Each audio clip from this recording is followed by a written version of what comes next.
chilled, and it's like 40 degrees or something like that outside, and I just and damp, and I didn't feel like doing it tonight. I've been traveling on business all week, and I just got home last night, so I'm still a little fried. So there you go. There you go. Well, good. I figured when you was inside, I figured it's too cold out there for you. Well, I'll be out there all the rest of the week, so you know, it ain't getting any warmer. I think it's supposed to be below freezing tonight here. So today was our last warm day. We're talking about how bad it'll be when a cold front blows through and it drops into the 50s and 60s. Yeah, that's turning weather for me, man. That's comfort time. Shorts and t-shirts.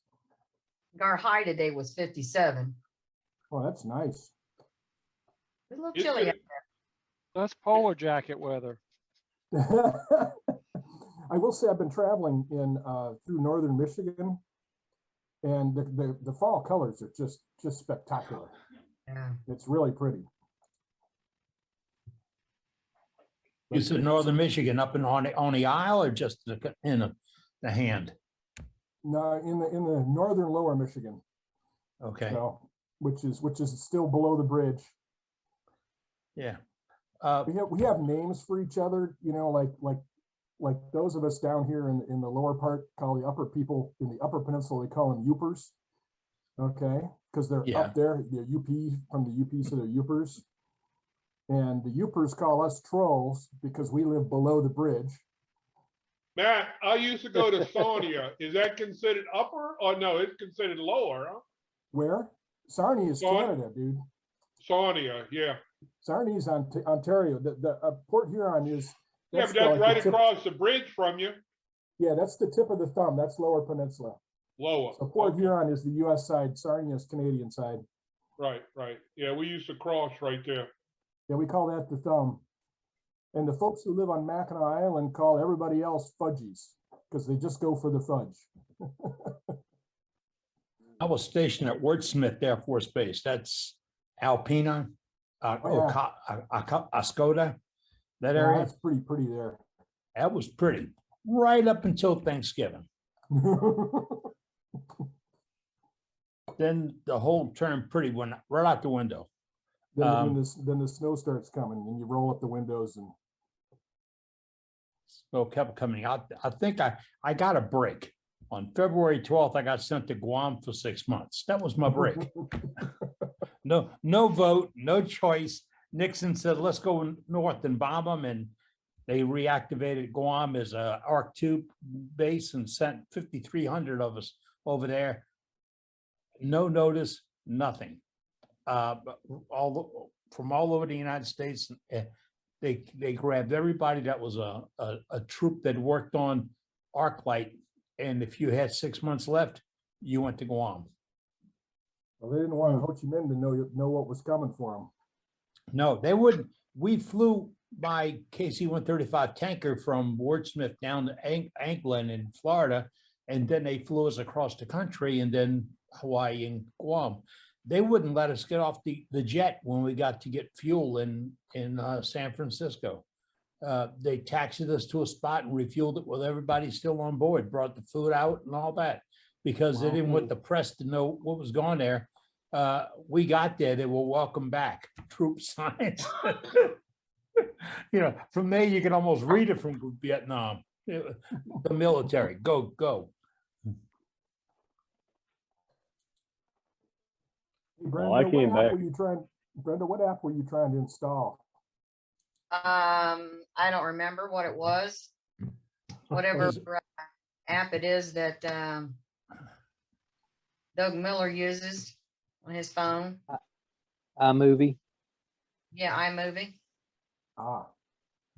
Eddie, you got weather coming your way. Hold on. I know. We just got it. It was a big burst. The wind out here kicked up like you believe it because you've been there. Just got it. Yeah. The wind kicked up a little while ago, but when we were having lunch, the weather chick from Channel 4 said, you don't have any problem around 7 o'clock tonight. I guess her clock was off a little bit. I guess maybe you ought to check your toupee to make sure it's going to stay on.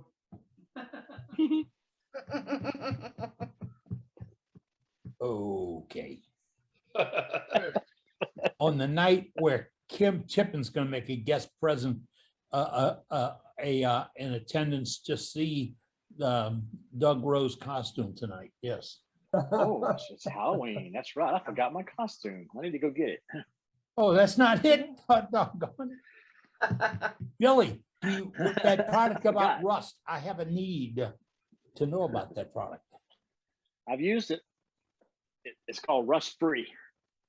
And it's made by the same company that makes blade and bit, which I have used about half of this. And it's a chemical. It's an acid. I'm trying to. It's phosphoric acid. So it's very aromatic. So you want to have a little air going when you use it. But, Okay. I found that if you just spray it and let it soak just for a few minutes, when it's really bad, it works better. I've been hitting it with a little piece of Scotch Brite, and I clean my table saw bed. Looks like nothing ever hit it.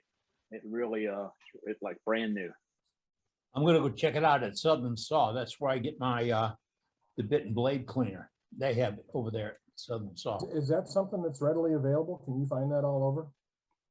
I got it off of Amazon's where I got it, All right. because we don't really have anything over here that's Turner oriented. So My Yeah, favorite everything's on Amazon. yeah. Why don't you put it in the chat? Okay. How? I mean, just the name of it. Yeah, Yeah, just put the name of it. Just say, There's no way to put photos into the chat, is it? I'm noticing that before. Like I wanted to send a photo or something or a screenshot of Amazon. You know, I don't know of any way of doing that. But Billy, show us that stuff again. Rust free. Rust free, and it's made in the U.S. It's actually made in Holland, Michigan. Holland. HOLDEN. HOLLAND.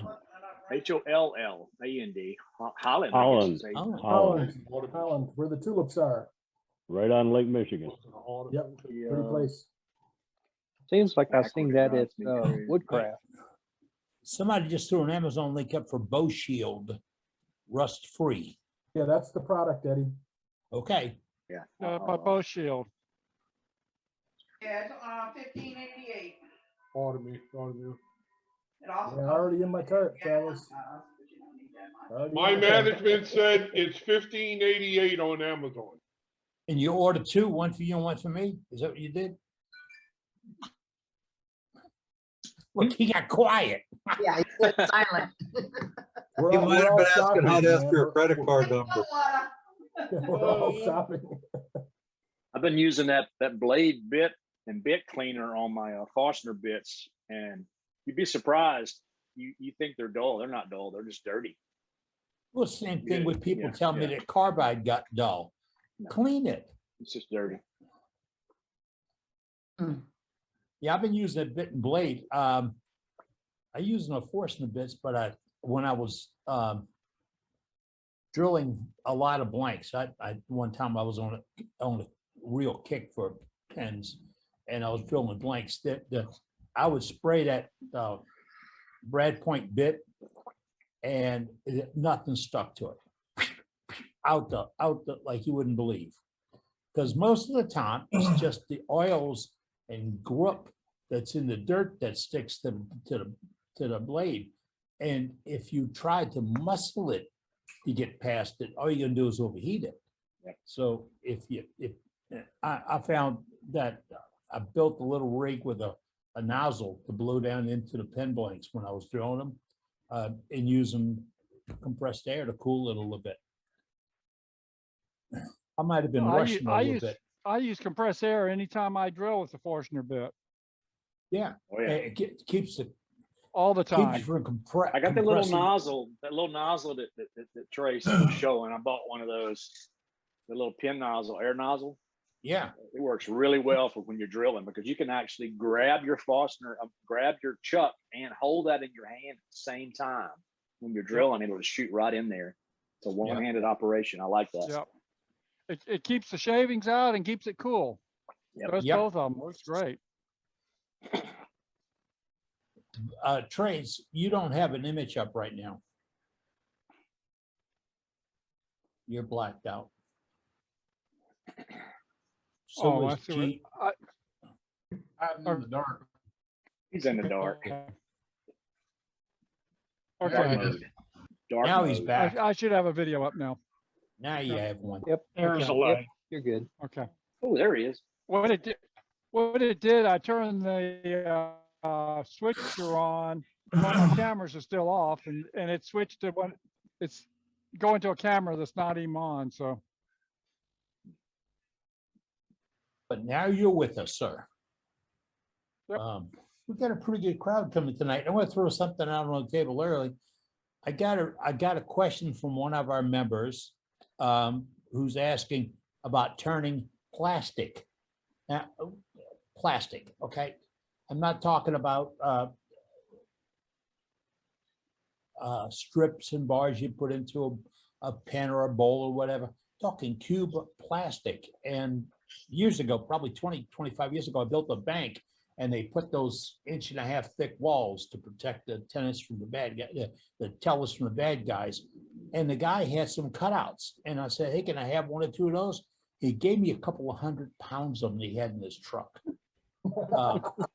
Now, I got back and I started playing with them and I realized I had to glue them onto epoxy them onto a waste block because I wasn't going to give up any of the thickness.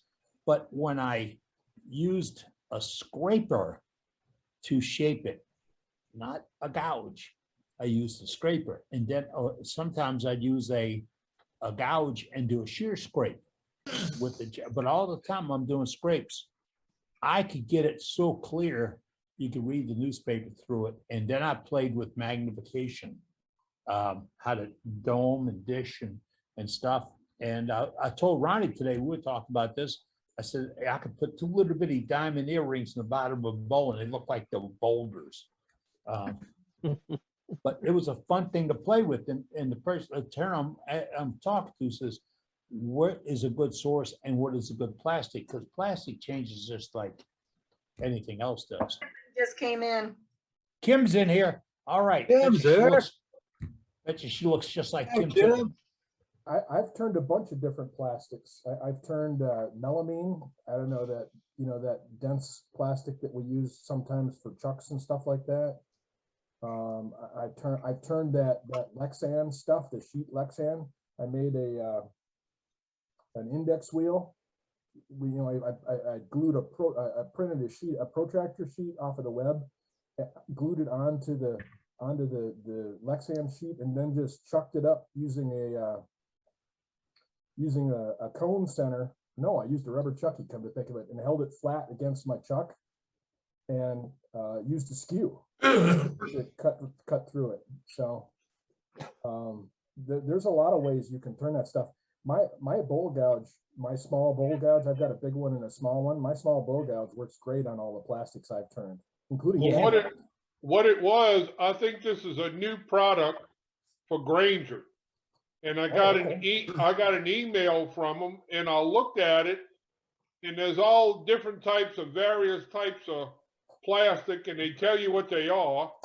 And they come from anywhere from 1 inch in diameter up to 3 inch in diameter. And it comes in lengths of 12 inches up to 36 inches. Okay. So everybody might want to look at Granger and see what they're offering. It seems like this must be a new product for them. Is this something specifically for turners? No, No, you see, Bushings and washers, maybe to make bushings and washers. yeah, This you is- gotta watch the softness or the density of them because if it's too soft, you can't shape it. this is just something from Granger, Hey, whatever you want to do. I don't care. and you got to Oh. figure out which one you can turn, I guess. Well, I mean, you can turn the rubber chuckies that Don Doyle makes. You can turn those. PE. In fact, that's one of the things he suggests you do when you get it is you put it on your lathe and true it up. Yeah, and make it shape if you want to deposit a divot, Yep. a divot or something in it. Yeah, shape it. Now, what I found about that bulletproof stuff, and Gorse Duplessis, who was a master at ornamental work, said if it's extruded, it's good. If it's cast, it's trash. And I didn't know anything about this product, but as long as I was aware of how I cut it, I didn't blow it up. Right, Yeah, exactly. You went into too aggressive, it fractured out.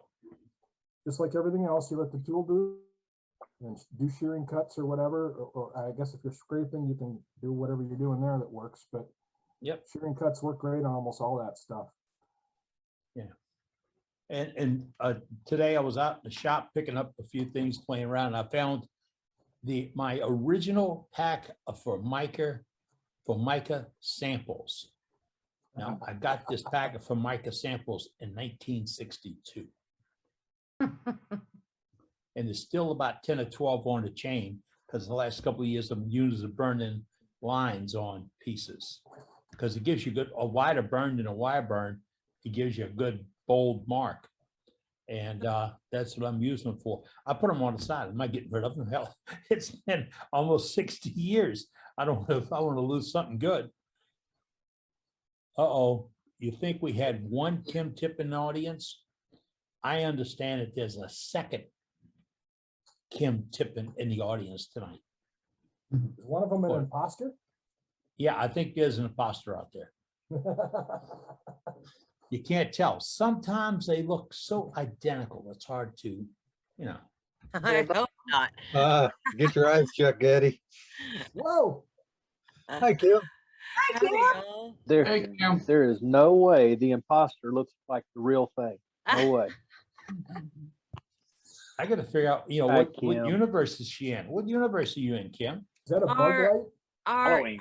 Yeah, it's like our camper light is it's more Oh, like yeah. a black light than it is than a blue light. Like my in-laws camper that they let us borrow to live in until we got this one had a bluish light like this, but this one I noticed it doesn't draw as near many bugs, like little gnats, but not moths and stuff like that. So whatever light it is, it's keeping the bugs out of the camper. So praise the Lord for that. And it is kind of like black lightish. It So is Halloween.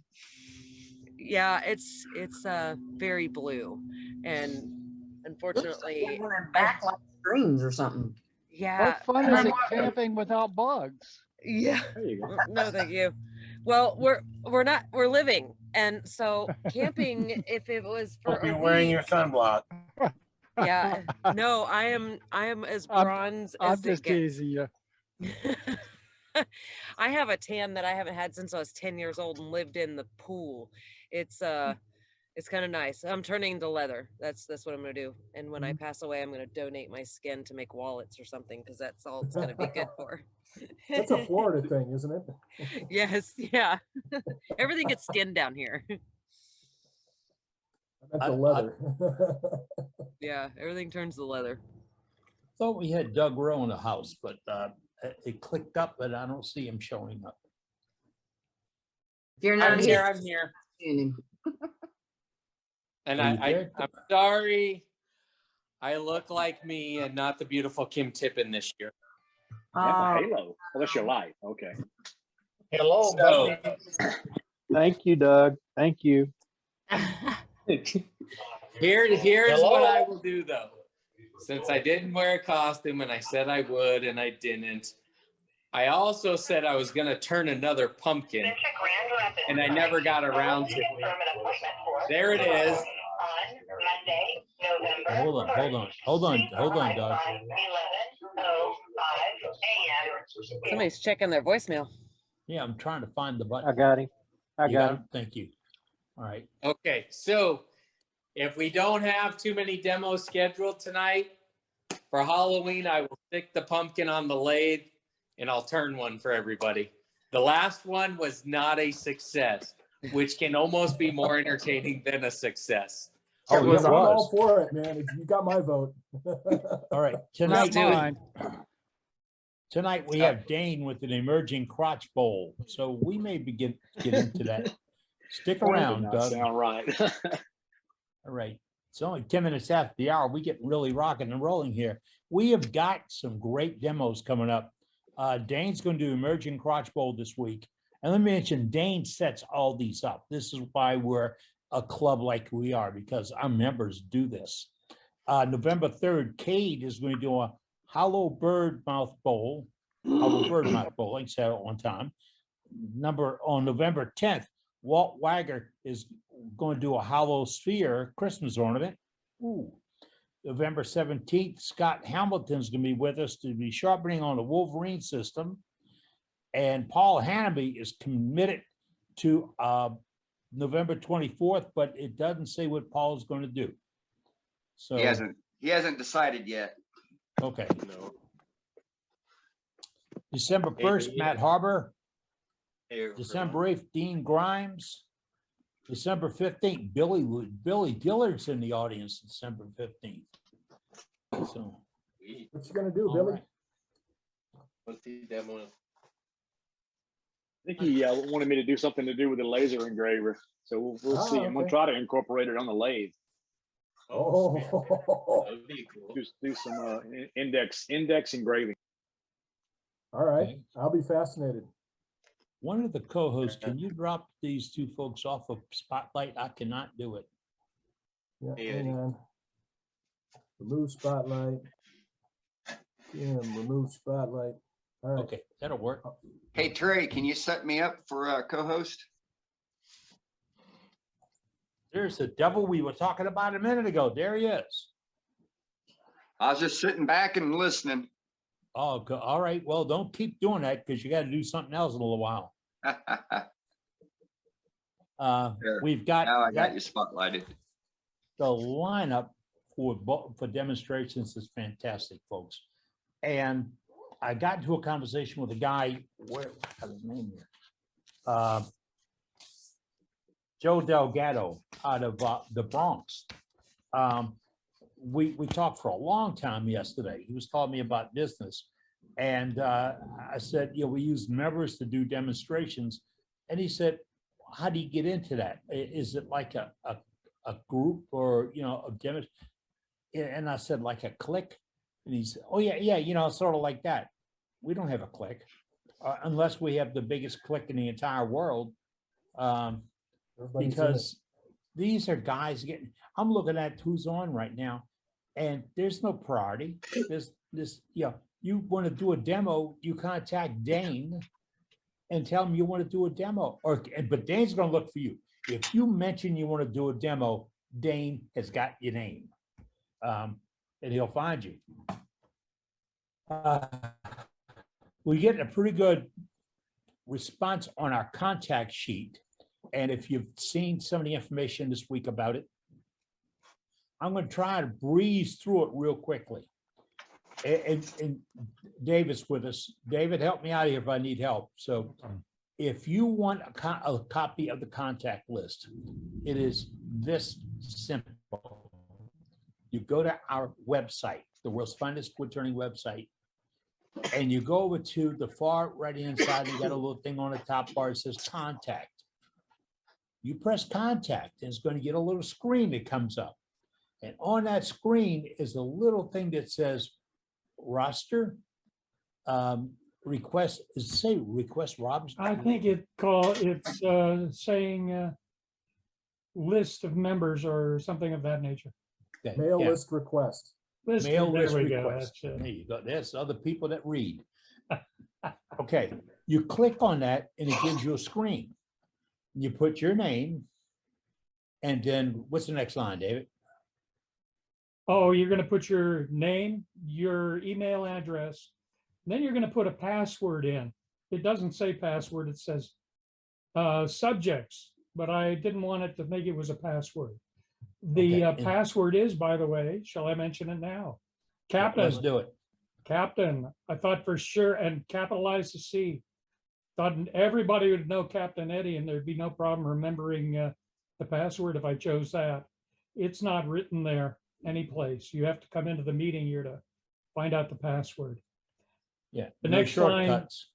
the next line wants you to put in a single sentence. I'm using a single sentence as a secondary password, but that's actually on the screen. If you forget what it is, it says, please talk to the webmaster.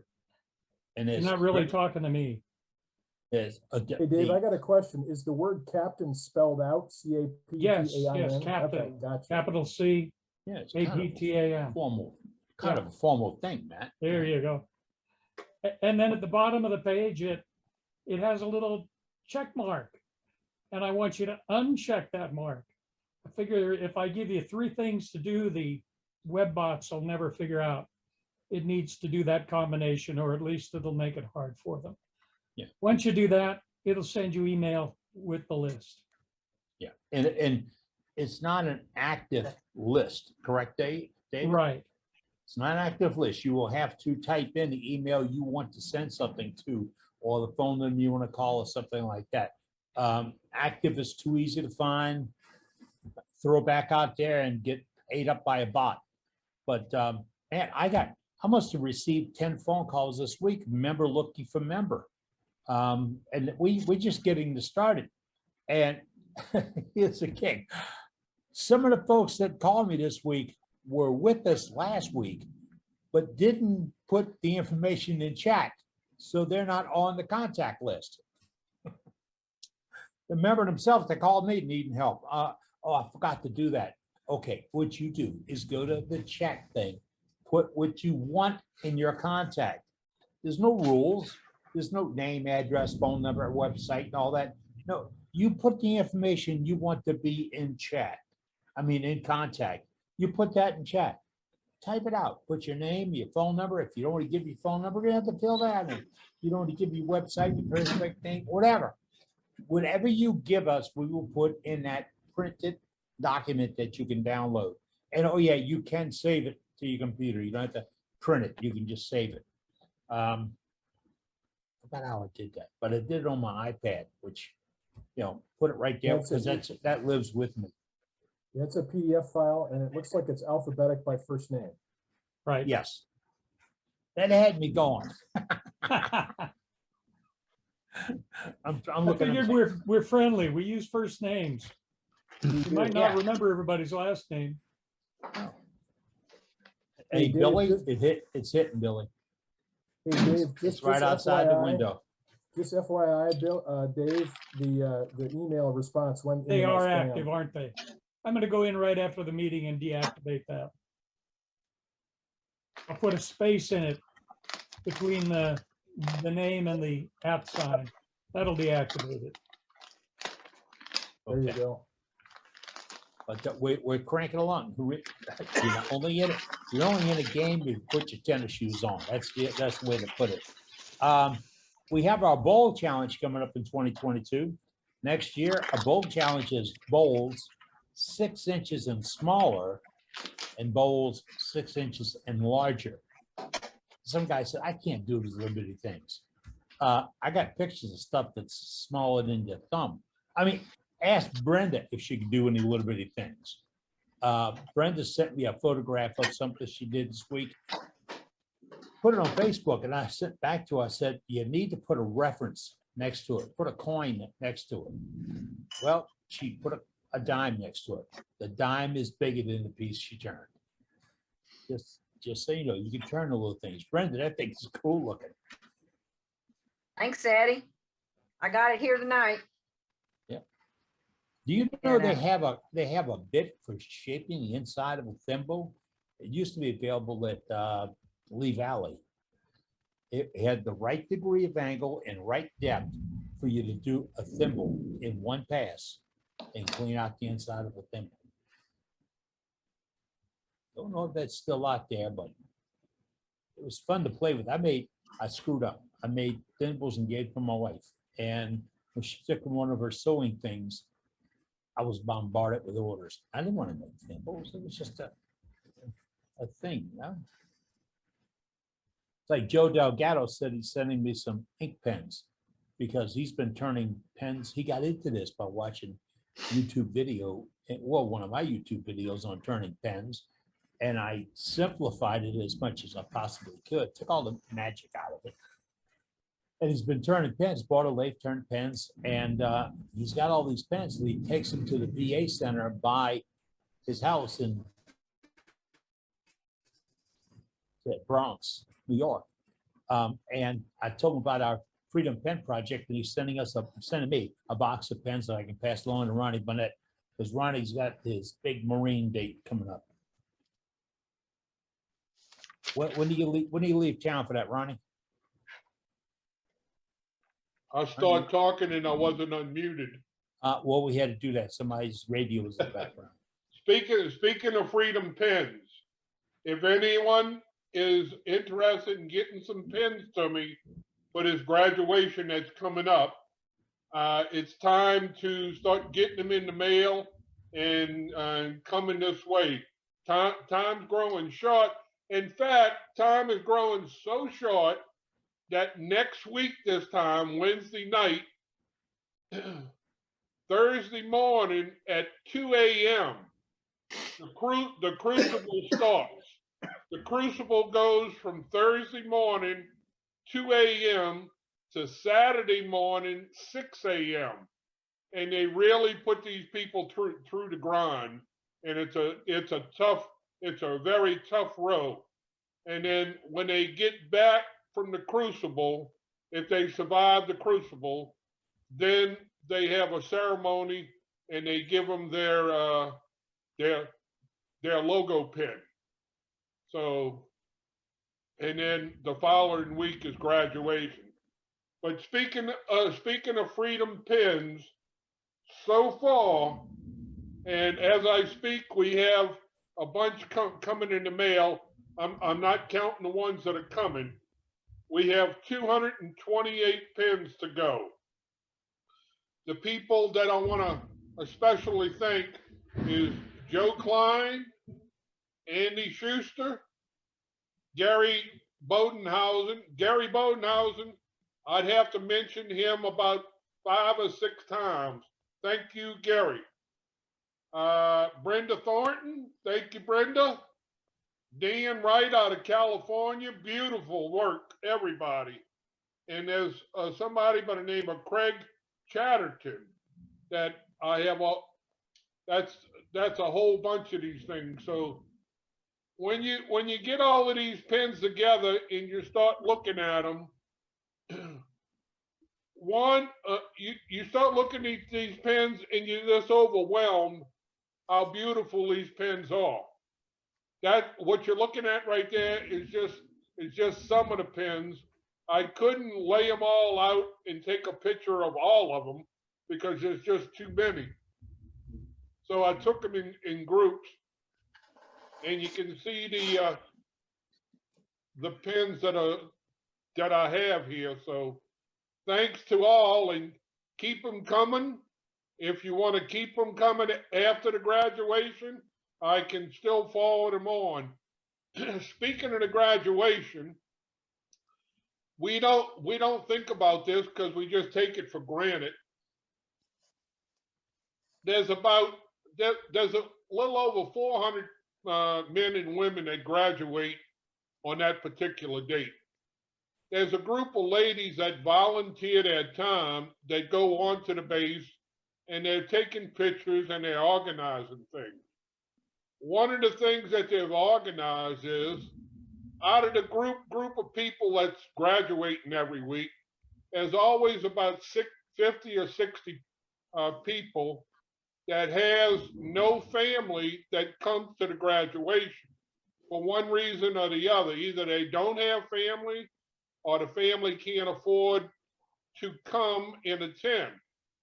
So what these ladies do, they donate their time and their effort, and they have they fill in for the family day, and they take these people and make them feel like family to them. So I'm gonna make sure that your pens are given. Some of these pens are going to be given to these ladies, and in turn they can make sure these people get a pen in their hand. So we are scheduling a bunch of different people to be handing out these pens, and I'm gonna try to get some photos of people receiving their pens. So it's just mind-boggling how y'all have come forth and participated in this program. and it's really, it's really coming through, and we're really gonna make a great showing, so thanks to all. It's not just the Marine graduation Ronnie's handling. Ronnie's taking care of the Marines, okay? Doug Rowe does the Army. We have a gentleman that takes care of the Navy. We have a guy that takes care of the Air Force, and another one to take care of the Space Force. See, that's Jim. Jim, it said Navy, Jim pops up out of box. All together now. Navy, see, but Jim handles our Navy contingent. And we've got a Space Force. We're developing everybody because all these, get this, all these volunteers protect our freedom. Volunteers. There's no draft. There's no force. Nothing. It's they made a choice in their life is to join the military and protect our freedom, and that's the way I look at it. May go with me, may go against me, but it's not political. It's just I'm an American. Hey, well, I just had something here. Also talked to Becky out of California the other day, and we were talking cutters. And I'm just gonna put this beware out there because some folks will tell me, somebody says something about a portion of bit is not dull, it's just dirty. I've been hearing about these guys and gals that call me and say the carbide doesn't last at all. And my other people start carbides, things they've bought someplace. And I tell them right away, go get a magnet, see if you can pick it up with a magnet. Oh yeah, it's magnetic. It's not carbide. And that's how you can readily tell the difference. But in most cases, they were honing them with the cheap Harbor Freight diamond hone. And let me just go on record saying I described it properly. Cheap Harbor Freight honing thing. The cheap is the important part that you have to target. If you want to diamond sharpen anything, I lap my skews. Is in several of my other tools, I lap them with a diamond stone. But my diamond stone cost about $75. My diamond block, because it's a really good one. I picked it up. It's been out in the weather for 2 months, and picked it up the other day, washed it off, and sharpened the pocket knife on it. It's not going to do that for the cheap one. But if you're sharpening something, it's what you sharpen it on that matters as important as what you are sharpening there. I said it right? But I've still got sharpening stones I was given 60 years ago when I was a You kid. say carbide is non-magnetic? Right, it does pick up with a magnet. This is carbide here, and it's magnetic, but not as strongly magnetic as regular steel. With carbon in it, yeah, okay. Okay, but it still is magnetic. I got a rare earth on the table here, and I got cutters, and I can't get them to react to it. Maybe my rare earth isn't. This is a rare earth, and it's attaching to it. Okay. And it's a carbide cutter. Well, I bet maybe So out of the park. it may make a difference on the type of carbide you have. Yeah, oh yeah, there's so many degrees, like 50 different degrees of the mix. Yeah, so and that's where the price comes in. Something I can buy that for such and such. You can get a diamond stone at Harbor Freight too. You know, depends on where you want to get off at. We had something. but you know, other stuff is magnetic too. It's surprising the stuff that is a little bit magnetic. Even other metals that don't have steel in them. Okay, now I got a sample of a cutter from Joe, and when I picked them up and just put them in my hand, I said, "These aren't carbide." They were heavy. Tool steel. But you know, when you buy it and you get a great deal with somebody at the club, you may not be getting a great deal. So, you know, carbide is designed and treated differently. It's got a different cutting profile on it. And you can't put, I love it, you can't put a burr on it. You can't do that. Number one, you got to find something that's harder than the carbide to roll it back. And number two, it doesn't roll back.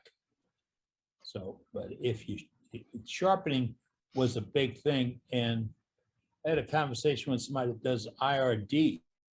And it's a pay-per-view thing. There's several going on in the next 10 days, 2 weeks. And I'm paying to get into 3 or 4 of them because I want to see what these folks are doing. And they're doing IRDs. And the guy told me, he says, the main thing I key on is how sharp the tool has to be before I start. And he referred to Cade Boger, our Ontario guy, about Cade did a demo or was doing a demo IRD, and he took it step by step. Selection of the tool, sharpness of the tool, touch up the tool after a couple of passes. Because some of us don't realize that final pass is your final pass. So why would you make it with a dull tool? Touch it up, hone it up, point it up, whatever you have to do. But when you're going after that one last cut, and you've all been there. You've all had that problem or that situation where you hear a click and I heard that click, but I'll make one more cut and see what it is. The click was alert, alert, alert. It's, you know, that's when you stop and see. Same thing with it. I can make this gouge one more pass. How long will it take you to touch that up? Just freshen it up.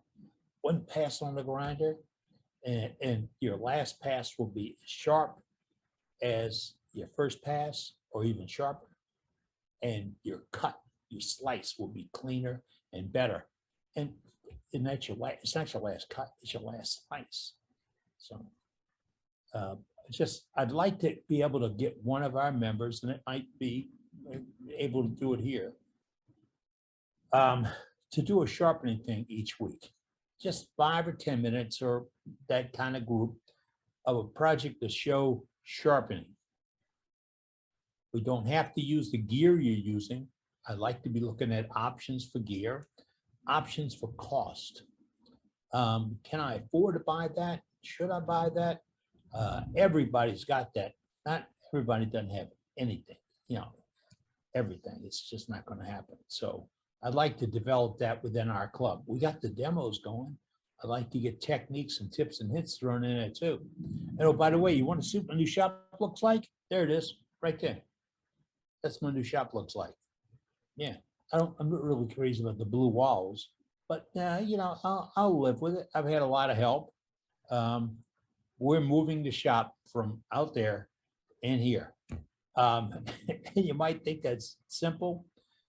We're in a post-Hurricane Ida category down here. It ain't simple. I can't even get a bid on the deck I want to put out back. I ordered a atrium door, 12-week lead time to get nothing special. In fact, I went way down in the value to get it. And just to get the muscle to move it in. I can't get guys interested in making a buck that way right now. So, you know, I can, Billy Dillard is in Houma area. That's west of us in Bayou country. That area looks like a bomb went off. Every single house has got damage. Every business has got damage. Every utility system has got damage. And that Houma isn't hit as bad as Grand Isle and Leeville and stuff like that down below. Okay, somebody's got audio up and it's loud. That's great. Nice. All right. We cut it out. That's what we have co-hosts for, folks. All right. We're clicking along here. We've been at it for a little while. We have a great demo coming up at just a few moments after 7 o'clock. We're going to run our gallery at 7 p.m. Central. That's 26 minutes away. And we'll show you the gallery. And following the gallery, we're going to get into our demonstration night, which is Dane. And I'm going to get my old portrait on here. He's doing an emerging crotch bowl. I've seen one of those other ones. He had it on. He showed us in gallery a couple of weeks ago. That's cool. And then we have the next 1, 2, 3, 4, 5, 6, 7, 8 weeks. We've got demonstrations. Now, get this. In the last couple of weeks, we've had 2 or 3 minor demonstrations. Can you say it? I'm not fair saying minor demonstrations. We've had 3 demonstrations or They've been demonstration. short. They've been short. Say it again. They've been short. Yeah, short. Quick and dirty. Yeah, we've had, I mean, Trace came on and showed us about colored pencils the other day. And I mentioned that to my daughter, my oldest daughter, and that Doug Rowe was buying the pencils at the dollar store. And he'd buy them and then cast them and turn them. And some of the stuff's really awesome looking, Doug. She said, if you like those pencils at the dollar store and there's a certain kind, you don't have to wait for them to get them in. They'll order you a case and hold you the case and reduce the price for you. Yeah, because she did. I didn't know. I'll remember that. Yeah, she used to do acid etched glass mugs, bowls and all this stuff, and she's really good at it. And I asked her, where do you buy the glass? And she said, dollar store. I just go in and, oh yeah, I can do this. Get me 100 of these. And a couple of days later, to come in by a truckload, 100 of those bowls or cups or mugs or wine glasses, whatever. And I had to do 24 wine glass inserts I bought from Craft Supplies, where they break them and nub the bottom off. And she put artwork on all of them. And I tell you what, they made a hit. I was giving away at Christmas time. They made a hit. Special. I put that one of those football teams on the side of them. I think it was one they got locally. So remember, if you want to get on the contact list, put the information in our chat. And that's for the chat. The chat's kind of a free-for-all. And let me say, I think Cade's with us tonight. In fact, Lyle Jamison might be with us tonight. They both host IRDs, pay-per-view, and that's why chat, that's not exactly why chat is there. Chat is there so that Cade, Lyle, Cindy Drozda, I got a whole list of here I can read. All those folks do IRDs. And if they want to put their IRD on our chat, so you have the source or link to them, that's right. That's what it's for right there. So put it in there. Eddie. Hey, go ahead. Hey, Tim. Hey, I was watching a video of Larry over in Arkansas, also known as the Wood Whirler. He had a LED tool light that is made with a Harbor Freight, one of those blue Harbor Freight magnetic lights. And he had a video on that, and I posted that at the very beginning of the chat. So if somebody's interested in a very cheap tool rest light to help you see inside your work, you might want to check that out. It's a pretty good video. That's good. That's good. All right. And I think a long time ago, in one of our meetings, one of our members described an LED light. Ronnie, didn't you buy one? Yeah, Unmute yourself, Ronnie. Cade has Here it. I am. I'm back. I've got one of those from Cindy Drozda that I use. It's pretty, that I really like. It's about a fraction of the size of the one that guy in the video is showing. It's about, I don't know, 2-3 inches long and about ½ inch wide. I purchased the one Cade had talked about. You know, you get 2 in a box from Amazon, and they remote control and everything else rechargeable. But it's a nice little strip light for just as you say, just looking inside the bowls. Is that the one that goes, you can put it on the backside of your tool rest, so it's right. Yeah, you okay. put the mat, your attach the magnet to the back of it, and it'll clamp onto your tool rest. Yeah. Okay, that's all. And a lot of the stuff we put on our chat in the past, folks, and all that information's on our website. Our webmaster, David, puts it all on the website so you can get to it. What will not be on the chat on our website is your contact information. If you put it in chat right now, that you want to be on a contact sheet, that information will be removed from the chat that David will post. So you're not throwing the information out in front of God and everybody, pardon me, that that's how we're trying to control the information as best possible. I got 4 emails today from one tool company. They got me 4 times in one day. Yeah, I love the fact that, you know, I can get my college loans all paid off. Oh, the college went out of business. Guess I should have paid them earlier. Cindy Drozda's micro light is listed by Matt Harbor. He put it up right there if you're looking for it. I got one of those, Matt. Have to see if it still works out there. But boy, that was handy. Yeah, I love mine. I use it. It's small, so it doesn't get in the way of tools and stuff, and it fits right on the bottom side of my tool rest. It's great. Yeah. Randy Smith says, I have a short video of 2 pens. Randy, we'll come to you later on. Well, it might be sooner than that. We're doing gallery tonight also, folks. And I'm talking about live on the scene gallery. And Dane puts our gallery together, but he's getting ready for a demonstration. So if you want to get into the gallery mix, pop it up. If Dane gets busy, Doug is his backup. Doug's watching the 6.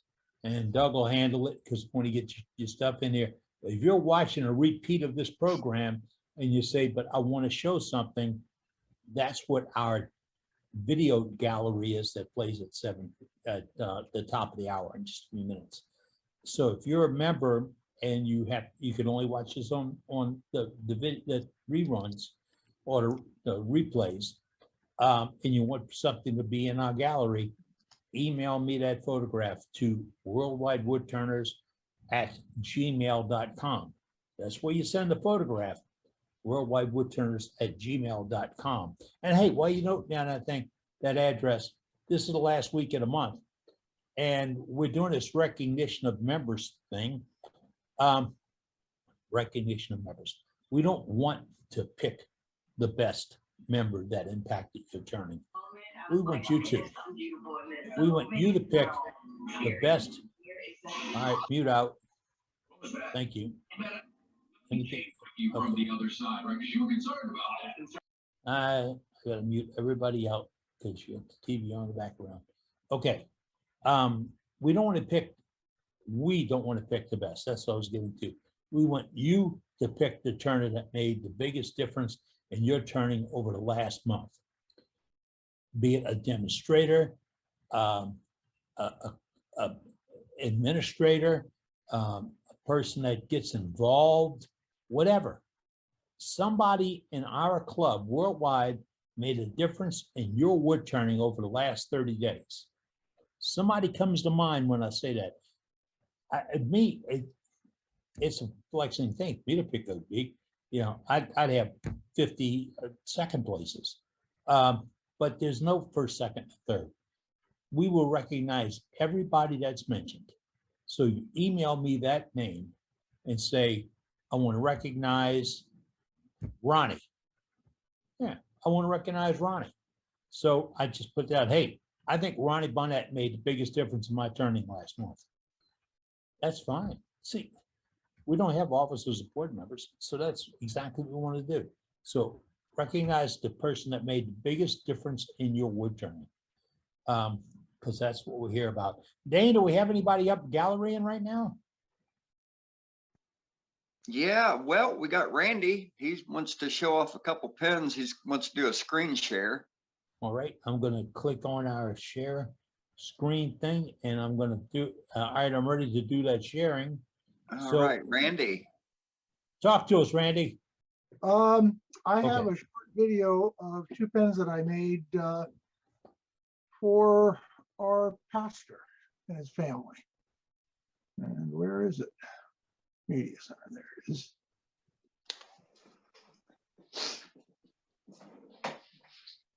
Oh, This is very short. This one is both of these are labeled under acrylic. okay. And this is one I made. I made 3 of them, but 2 of them are identical. This is like a stained glass cross. I did not make these 2 blanks, but they're absolutely gorgeous. They're really nice. I like them a lot. I made these. This is on my little turntable, and I set my my cell phone up, and I record it, and then I edit it in Video Pad. Are these the same ones from last week or another set? This is a different set. Nice. Yeah. I'm going to quote Kim Tippin on what she thinks about this. It's wow. That's what Kim said. She says it more daintily than I do, but This particular pen has a stylus on it. So that's those I just finished about a week ago. Well, they're beautiful work. Thank you for sharing it with us tonight. Boy, Hey, that is Eddie, so real, nice. real quick, I am the subject matter expert on all things Kim Tippin. Let me quote that, please. Wow. See how much closer that was? Okay. Yes, it was. It was. But where's the blonde hair? Well, I guess Doug's gone. He went Well, off I'm looking here, for his I'm here. wig. Went off looking for Gotta his go find wig. my wig. All right. All right, let's go. Nothing is sacred here, really. Who's Hey, up, Rich. Dane? Rich got something here for us. Hey, Rich, what's up, buddy? You got something in the gallery tonight? Yeah, I had my grandson asked me to make an urn. His dog passed away. So I made 2 of them. I gave him one already, but this is made out of poplar and walnut. And it's just a pop off lid. It does pop like wood turners work. Oh, yeah. Really nice. Yeah, What'd you that finish? wood kind of amazed me. It's just scrap poplar that I had left over from a different project. Can And you hold it I up? finished it with that salad bowl finish. Yeah. So come out pretty nice. Yeah. Rich, be careful about using that term scrap wood. Kim's in the audience in the group tonight. And Kim doesn't tolerate that. Okay. Well, we all Very learn, nice. but I got it's a beautiful question. work. Question coming. What's the question? Yes, concerning urns, what size would you use? I know there's a measurement or whatever, a figuration or whatever to figure out how much space you need on the inside. 1 weight of a cc for person. 1 pound, 1 cubic centimeter for 1 pound. Right, okay, so So- how big does that configure on the outside, estimated? So if What you got size? a 50-pound dog, then you want it 50 cubic centimeters. It's what? 50-pound dog. If you got a 50-pound dog, the volume of the container should be 50 cubic centimeters. Yeah, this urn here is about 7.5 inches tall, and it'll hold 44 cubic inches. Okay, that's what I was looking for. The outside diameter, how big? The outside diameter is about 5 inches. It depends on how thin you turn it, Brenda. Oh, Hey, wait a minute. We're supposed to I'm be sorry, civil I'm here. Yeah, it's the inside that matters. Well, yeah, I know that. Yeah. Okay, and I understand, there's a scale table or whatever to figure out how much space you need on the inside, but what is the standard, I guess, size for the outside? There isn't really a standard. I went to get one from my late sister, and it must have been 20 sizes available because it was shape, volume, decoration, and all that was considered. Geometry, you know, I volume really of a hate- sphere, volume of a ellipse, volume of a cylinder. I have a conversion thing on my telephone that'll give me, I could put in 50 cubic centimeters and tell me how many ounces it converts to, and then you can fill up a water pitcher and figure that out. But remember, all this is, and I don't want to offend anybody, please, this is all a ruse by the people in the funeral business. All these standards were set by them. All these decisions were made by them. It's just like in Louisiana, you couldn't buy a shop or use a shop-made casket because that market said you have to use certified caskets, or so the same thing goes Got with to the get them urn. from Batesville. Yeah, well, that's a big place. Every But- state law is different. Well, yeah, Amazon now too. but I mean, Yeah, you can. who I just wonder who's going to do, why is it a law, and who's going to endorse it or enforce it? Yeah, I just read So something here's the other a day. here's a quick trick though when you're trying to, because I am not a math guy by any means, never will be. But so when I'm messing around with the resin, right, and I want to figure out how much resin I need to fill a certain mold or vessel or whatever, white rice works well. So I will fill up whatever my item is with the white rice, dump that out into something measurable. Usually my wife's not looking, I grab one of her measuring things out of the kitchen, right? And then that tells me how many cups of resin or rice I just used. And then it's real close to the same, and I fill it up with resin. So if you're going to mess around with the urns and you're trying to figure out your actual volume, if you know you're getting close, fill your almost finished urn up with the white rice, dump that back into your measuring bowl, figure out how many cups you got, and you're probably going to be real close. I've got, I have permanent bags of rice that I use. So I've done exactly what Doug did, is I measured out the volume for 150 pounds, for 100 pounds, for 75 pounds, and for 50 pounds. And I've got 4 bags of rice. And that's what I use to determine if my urn's big enough. That's a nice trick, but if I come over to your house with beans and rice, I'll be a little wary. You can go to Illumilites. You I can go gotta to warn you, Eddie, Illumilites this rice has website. been in those, this rice has been in those bags for years, so it ain't good anymore. So, Matt, what is the finished size of your urns on the outside? How tall are they? It varies. I mean, depending on, you know, what people want for shapes and stuff. I mean, I usually make them, you know, I had one of my dogs passed away a year and a half ago, and he was 175 pounds. So I made it an urn that was about 12 inches tall and about 6 inches wide, 6 inches in diameter, 7 inches in diameter. My wife wants to make hers look like a teapot. You can go to Illumilites website, and they have a calculator that tells you how to figure out how much resin you need, and also how much to make a mold.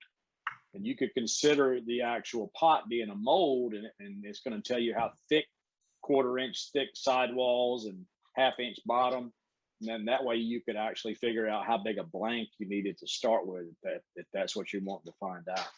Right, yes, that's, But it, yes. it has a calculator in it, a volume calculator for the mold, and also for what you want to put in it. Hey, Billy, Billy, last week you said something about a rust remover, but we never got back to you to find out what it was. Oh, Susan, you're coming in late. It's on our chat already tonight. Oh, well, yeah, I'm late. Bofield, Boefield, rust free, and it's on Amazon. The product is called Rust Free. Okay, thank you. But don't go to Amazon right now. We don't want to lose you, Sue. No, I'm here. I'm here. Okay, all right. And we have another gallery coming up. Who else we have, Dane? We got Ray Davis coming up. Pop up, Ray. Then we'll go. All right, I'm here. You see me? Now I do. working on it.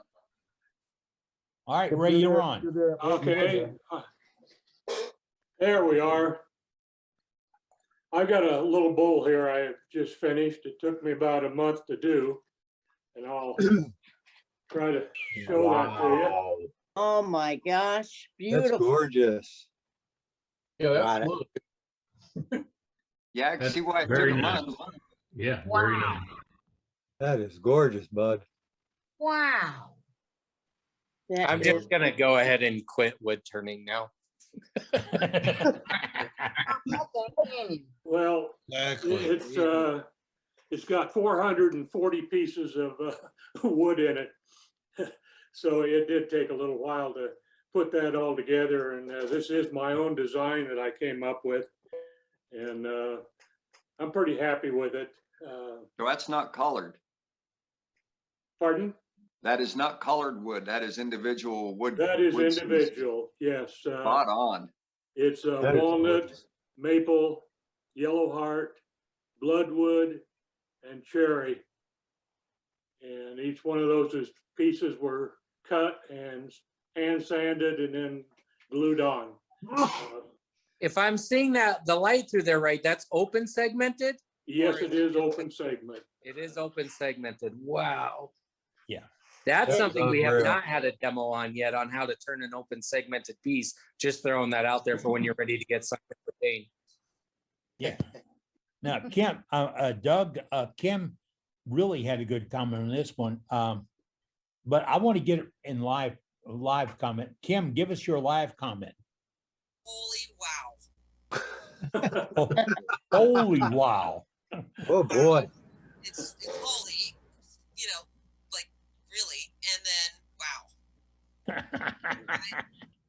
The patience, like I don't pray for patience because the Lord gives me opportunities to practice it daily, but that I will never like. I had to order a special lathe, of course, to turn this on. So I've got a new Rikon 3070 that I use for this. So I really enjoyed it. It only took me 8 months to get it, but I finally got it and got this made. Oh, it's a beautiful piece. Nice job, Ray. That Thank you very much. That is Eddie, gorgeous. Eddie, I'm with you, Ronnie. we need to get a picture of that so we can post that. Yes, we need that for our newsletter and our website and promotions and all. That is a gorgeous piece of work. Ray, please share it with us. Please And give I'll us a try to figure photograph. out how to get it to you. All right, well, call me if you need help. I'm in the book. Give me a call. Okay, And very good. I'm on the chat list. And Thank that's you very what- much, guys, for looking at it. Oh, it's beautiful. Thank you. Beautiful. I look at it all night long. Ship it to me and I'll take a picture of it. All right, well, let's go to safety. Hey, Jeff. Jeff is with us. Hey, Jeff, go on. Hey, Jeff. Hey, good evening, everybody. Hey, I've been watching a lot of quickie demos on Facebook and Instagram, and watched some guy doing faceplate work, and it looked like he used just regular, good old drywall screws. Be careful, guys and girls out there. Those are not made for that kind of stress. You know, because they're very, I guess they hardened and they snap really easy. Maybe get the appropriate screws when you're doing stuff like that. Also, dress appropriately. Don't have things dangling. You know, hanging over the lathe when it's running. You know, make sure you tie your hair back for people with long hair. And then also, when you tie your hair back, make sure it's physically tied back that it can't fall out, even though maybe in a ponytail. I've seen people fall out and it still comes out. And ooh, it's funny because only a couple of hairs got pulled. Safety glasses, safety shields. Make sure you get good ones. You only got 2 eyes. You know, they don't get replaced easy. It's not worth buying junk and taking a chance. I know every time I do anything around the house, outside, in the shop, I'm really, you know, think about safety because I don't want you guys picking on me for doing something unsafe and getting caught. Well, All Brenda, right, everybody be safe out there, and may the devil be with you. Thank you, Jeff. All Thanks, right. Jeff. Yeah, folks, we have the Band-Aids, the Band-Aid squad, and we don't, Brenda's Band-Aid Brigade. I'll get that right. Thank you, Brenda. But if you get a Bobo, we're going to give you an award for it. So, but we don't want you to earn it. Okay. It's now 7 p.m. Or Central Standard Time, and I think we have a gallery video. I know we have a gallery video to share with you right now. And we don't do any comments doing this. We don't want to influence how you feel about a piece. So now let's go to our gallery, and we're going to pop this up and get it rolling. And here you go. Oh, wait. If I hear it here, that means you're not hearing it. You need to mute us, Eddie. Pardon? You need to mute us. I hear somebody. That's me. I'm trying to find out where it's playing No. from. Background. Right.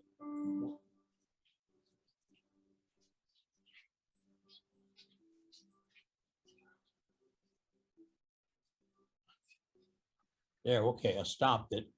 The problem came is I got the audio and you didn't because I forgot to click the right button.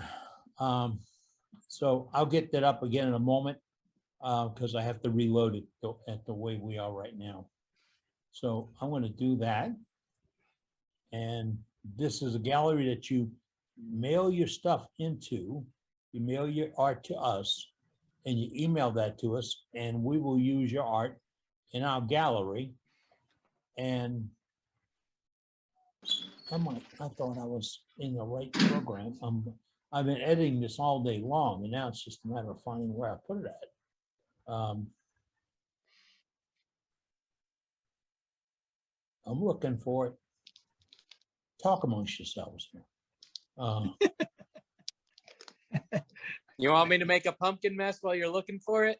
Yeah, why don't we do that? Let's go to Doug, Doug. why don't you We'll go ahead and do pumpkin that? pie.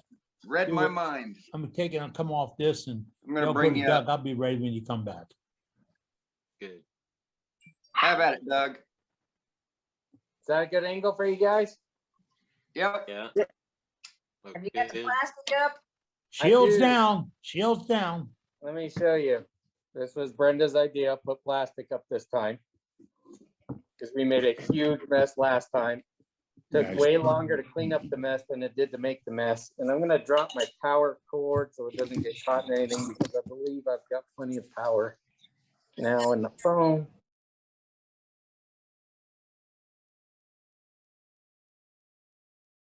Kim, your voice is almost indistinguishable here. Is that any better? Oh, loads. Perfect. Yeah.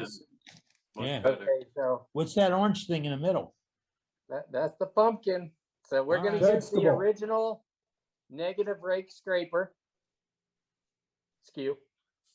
And I'm gonna start off real slow. I did one test cut already, so that's why you're seeing the line there. We're at about 460, 485 on the RPMs. We're gonna come in real gentle.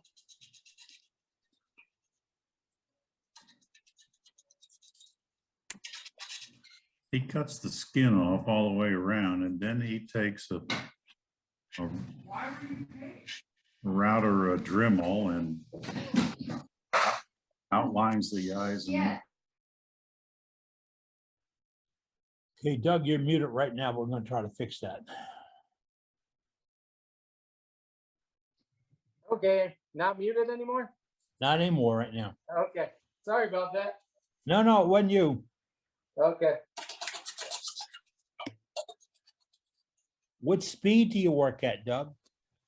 Say that one more time. What speed are you turning at? I'm at 485 right now. So it's real slow, gentle cut. It's very wet.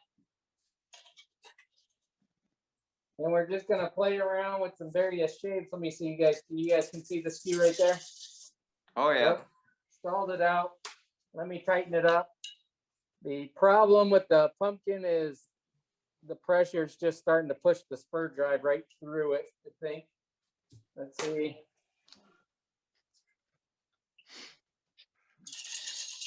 Now, what I learned on the other one is I have a really hard time estimating how thick the pumpkin actually is, and if I'm just going to turn all the way through the wall or not.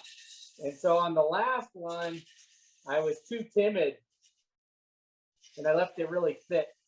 So on this one, we're going to get a little crazy. That's where toothpicks come in handy, Doug. That's true. I should just grab one.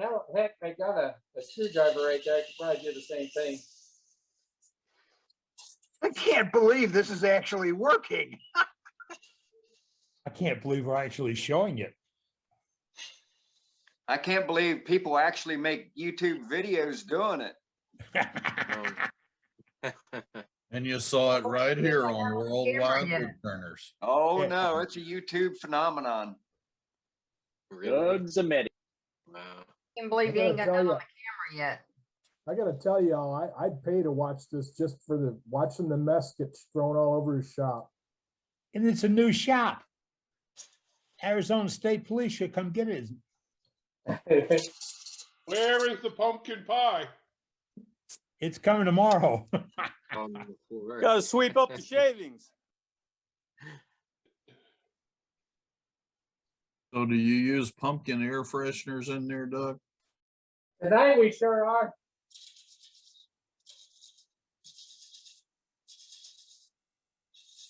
Well, Doug Moore says he's never done a pumpkin. He's watching to get some tips. How about sanding sealer? With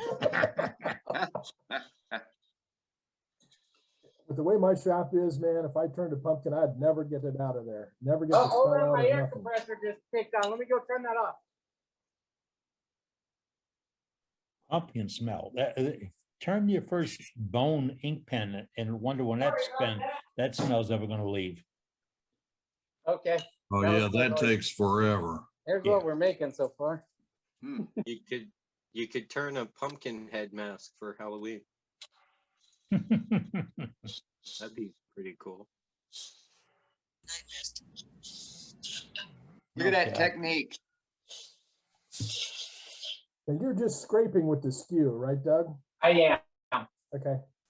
Literally just ever so gently going in and mostly using the toe. What would it look like if you used a bowl gouge and tried to slice Let's find out. Oh boy. I love it. Stand by, Brenda. Yeah, Andy, there's no dust. Don't at all. encourage. You ready? Boom. I want to see them sandwich. It's gonna blow. Chest protector on. Don't stand in front of it. Yeah. Stand off to the side. Yeah, we didn't cover that in Jeff's briefing tonight. Call it pumpkin head. You know, we're all staring at this thing. The scary part, I bet you we haven't paid attention to a demo like this in a long time. It's kind of Doug like Moore NASCAR. says, All yes, right, Doug Moore somebody thinks- take another tool. What else do you want? That's a skew, that's a bowl gouge. What else do you want? Hey, do it in reverse. Just hold your tool upside down. Hey, can you put a tenon on it? Let's see, I got a little bit of a tenon going. I don't know how well the chuck would hold it. So it's gonna be a little spongy. It'll work. Put it in the vacuum chuck. Ooh, I do have one of those. Look at that. Yeah. That gut's nice. Minwax wood hardener. Yeah, but you got to wet sand it first. That would not be a problem. It is very wet already. So what kind of shape you making, Doug? I don't know. I'm making it up as I go. It'll speak to you, Doug. It'll tell you what it needs to be. Yeah. It's looking very orientalish, I guess. Yeah, it looks like one of them Chinese lanterns. Yeah. Yeah, that's exactly what I was thinking. Yeah, let's go with that. The great space pumpkin. Now No can he doubt. hollow it? Yeah, I What want about to a see how he carbide hollows tool? it. You want Notice a that. carbide tool? Yeah. Here we go. Now, notice that he was shear scraping that one, Matt. Yeah, I saw. Yeah. Hey, do you got one of them boring tools, end mill? Let's see what an end mill does to it. I don't know what that is, but so there's carbide. This is my I don't know if you guys have ever heard of this one. Big Guy Productions. They sell pretty decent carbide cutters. He's an outlaw. Look at, oh, here it goes, here it goes. We're all thinking the same thing, I aren't we? much prefer the shearing. Can you shear with that cutter? Roll it up on edge. There There you you go. go. Look at that. Nice cut. If turners only realized how those blades cut, they'd be home free. So Dane, what was the other tool you were saying? The Oh, ball end mill mill. tip. The end mill.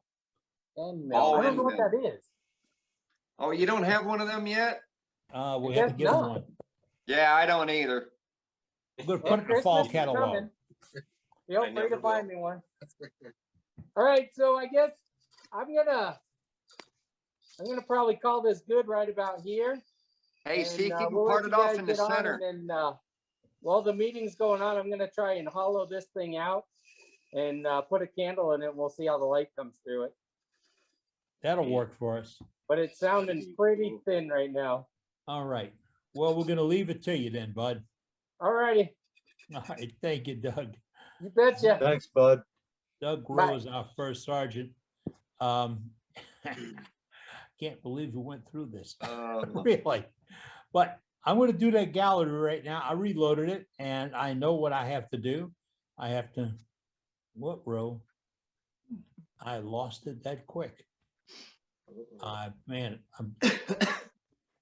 we'll catch up. Doug, Dane, are you ready for your demonstration, sir? Yeah, all I gotta do is hook my phone up to my other All right. location here. So just bear with me. Okay, we'll bear with you. I have no idea where my piece I had on it loaded up on the screen went to. You want to Eddie, while we spotlight? got it- I'll show you guys the mess I just made. Eddie, while we have a minute, hey, Sue, Sue, you around? Sue Jelly. Yes, I'm around. I was just gonna get ice water. What can I do? Okay, I got a question for you, Sue. Yeah, I'm trying to wrap up these pins for the graduation. Are you gonna be able to send me any? yes. They'll be in the mail by Friday. Okay, all right, because time's growing short. Yeah, I'm gonna send them to you priority mail. Thank you, ma'am. They're a little choppy. I know wood is a lot easier to turn. Hey, It's okay. thank you for your effort. All right. Dane's getting ready for his demo sitting with his camera, but I have got this worked out and it is coming right now.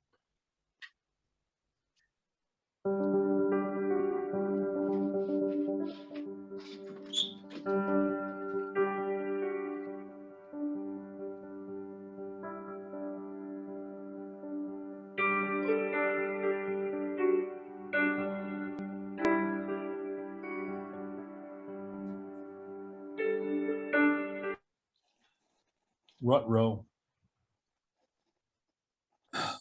Best laid plans. Okay, let's go to Dane.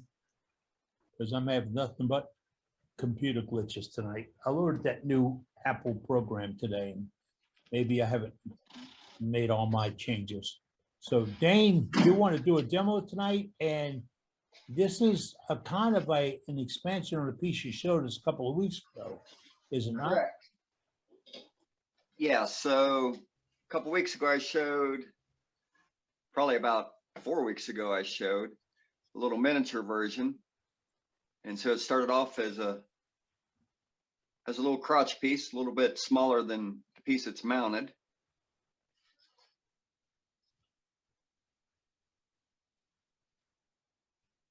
So we're going to attempt to make something similar to this tonight, and we'll see how things go. Okay. How Does old is the wood? The wood is apple, and I took it down a couple years ago. So in prepping for the for a piece like this, what I typically do is go ahead and apply my super glue to the bark to try to save this. So it came down in late winter, early spring for us, so the bark should stick on, but went ahead and gave it a layer of CA all the way around the center to prevent any bark from coming off. Thought about sanding this off, making it pretty looking, but thought I'd leave it on there for a little bit of character. The other two ends are nice and clean. How does the light look on here? Is that too bright? No, it looked good right now. Okay. So I did put parchment paper on this light and my overhead LED. So hopefully it's a little bit softer. I know there was a little bit of concern about that the last time I did a demo. So, Hey Dane, do but you yeah, ever other than trim- that, I found my approximate centers. I'm going to turn it between centers. I got a stub center on the headstock side. I'll turn, flatten a little bit on this side. I'll flip it around and I'll work this side and I'll flip back and forth in the process of, changing it depending upon how the grain looks, trying to get it as flat as possible. And we'll go from there. Any questions? Yeah, do you trim up the ends at all to try and get it a little more even for the lathe? I mean, like I put mine on the bandsaw sometimes and trim it up so it's a little, I got fewer sharper edges to whack me. For this type of piece, no. Okay. This is just cut off from a larger limb that I'd been working on. So this is what was left over, and one of those pieces, you just stack on the side to use for another purpose. Yeah, I got a bunch of those. Yeah, right. So, and then to preface this, will be my second piece doing like this. The other one was my first. So, all right. So without further ado, was there a question? No, looks I didn't good. hear one. Go. Okay.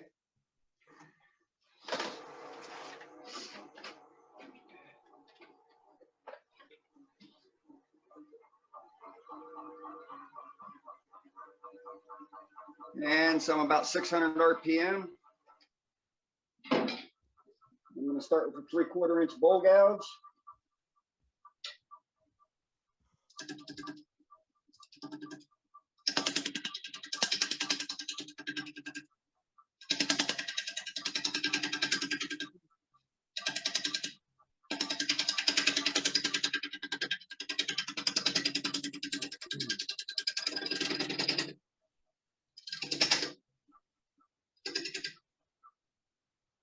Stop to see where we're cutting. The main end, the one end, nothing on the little end yet. Always check to make sure you're nice and tight.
And so when you're turning pieces like this, you're watching on the horizon where your cuts are going through, and you're watching the ghost shadow that's coming around, and you're not watching or looking at your point where it's going in. You're literally looking at the view on the horizon, or at least that's what I do. I'm going to move the tool rest in.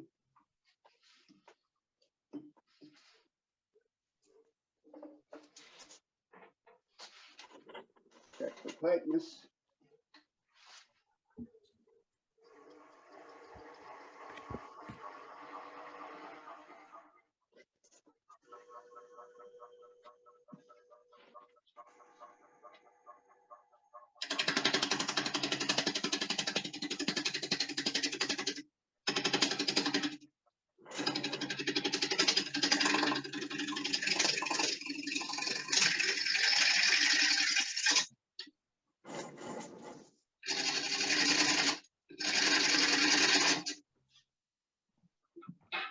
Can y'all see all right?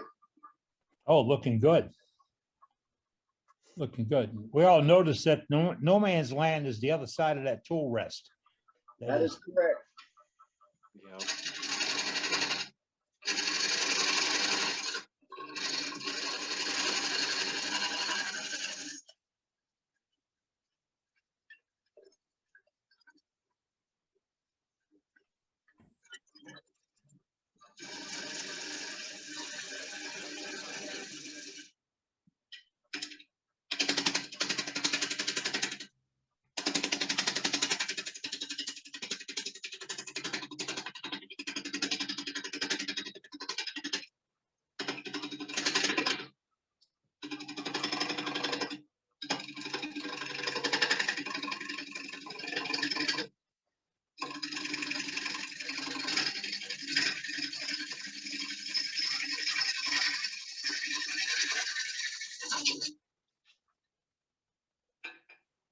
I got a personal message that said, what grind is that on your gouge?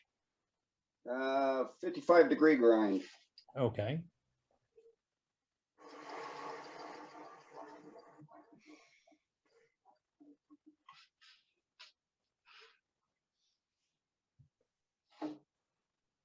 You've done it with a elliptical gouge tool? Yeah, done with the one-way Wolverine. Okay.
All right, this side's flat pretty much. I'm gonna flip it around.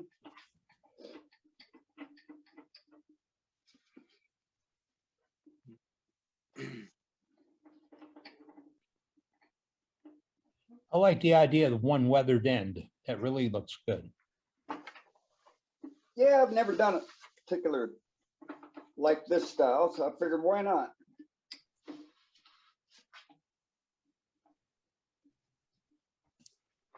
Nature's own ebonizing.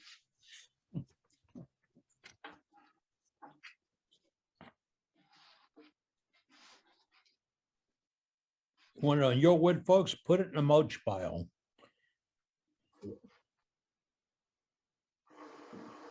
The mulch pile in your garden's got so much great bacteria in it. Right?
For those that didn't understand the ghost, you're now seeing the ghost.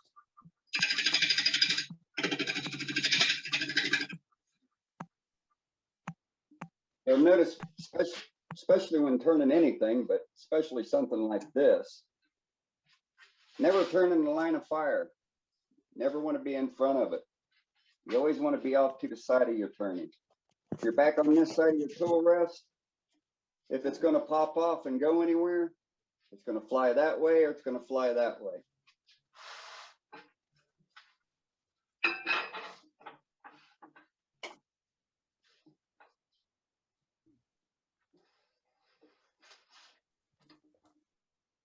While Dane's doing his demonstration here, folks, and he's spinning a crotch, a merging crotch bowl for us. Remind you again that we are developing a contact list of the members who wish to be on it. We do not have a membership list. It's a list of members who wish to be on our contact list that'll be available by password on our website. And if you want to have your information there, put your information on our chat. It will not be used, this chat will not show the information when it's published, but we'll use it to develop that contact sheet.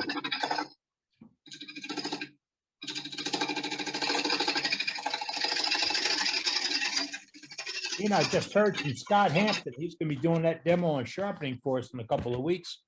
That'd be nice.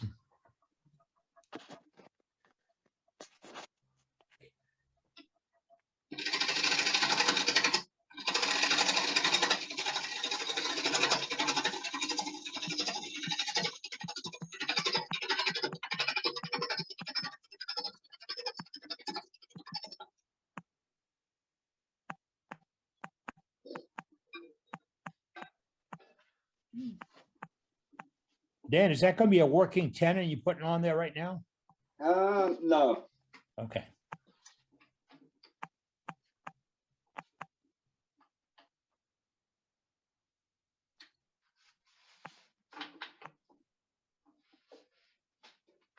No, I'll take it down considerably more flatter here so I can decide how it's gonna, what the board is gonna look like before I make the tenon to hold it.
What kind of information do you have to be put on the list? What you want to put on there, name, if you wish, and it could be name, address, phone number, email, website. Any of that. If you want all of it, put it all in there. If you want just one or two things, put them in there. It's wide open. Will do. Scott just posted a thing that he was going to do a demo on the sharpening, and that's going to be November 17th is that demo on sharpening. Filling up that demo list, folks. I love it.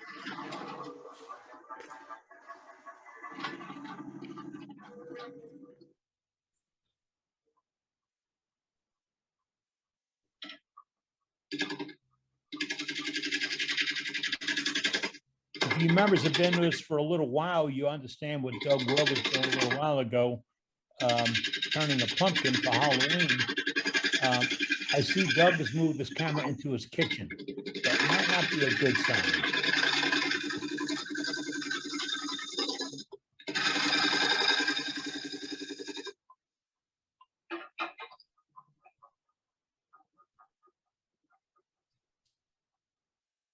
Cade Bolger will be with us next week, turning a, what do you call it? Bird mouth hollow form.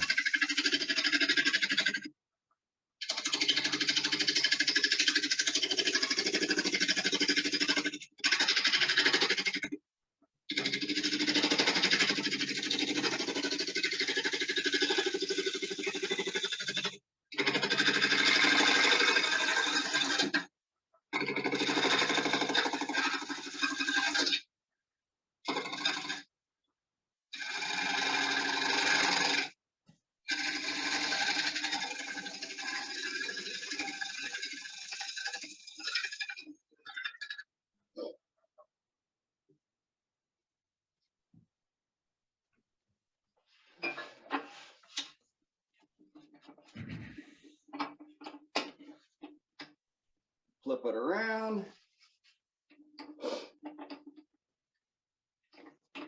What's the bottom and what's the top right now? Do we know? I think this next set of cuts will determine which is going to be which. I think this is going to be the top. All that you're doing right now is just trying to flatten the two sides? Correct. Okay.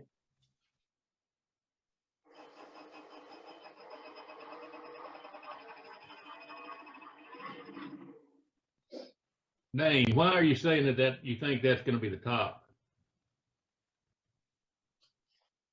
Because of the grain collar. I'm not getting ready to make the top, but I think this is going to be the side that's going to be the top. That's going to show more grain than the other side? Yeah, I believe so. Here on the sides, I like the way the sides look.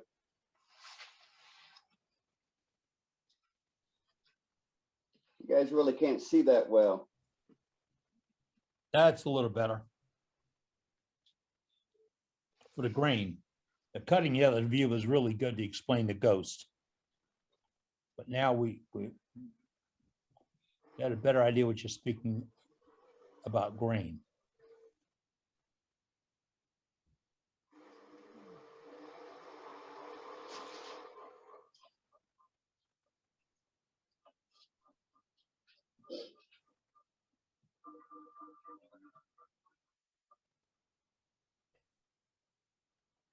Members, if you're joining us a little tardy, it's fine. Earlier this evening, we spoke about the new contact list being on our website. In a little while, David, our webmaster, will be back with us, and he'll explain to you how you get access to it. It's relatively simple, and we've got some securities on it to help keep it from being a bot or being attacked by a bot, pardon me.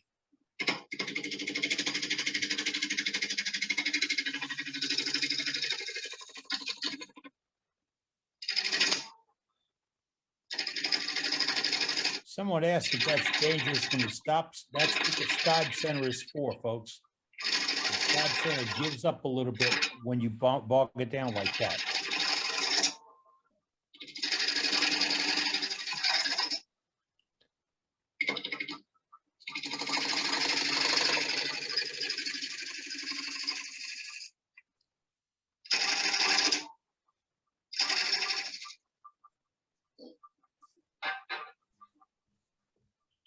You just put a twist on the tailstock to bring it up a little bit tighter because of the slipping. Yeah, If you notice, the stub center is really eating out the other side. the turner's wondering what the secret is on this.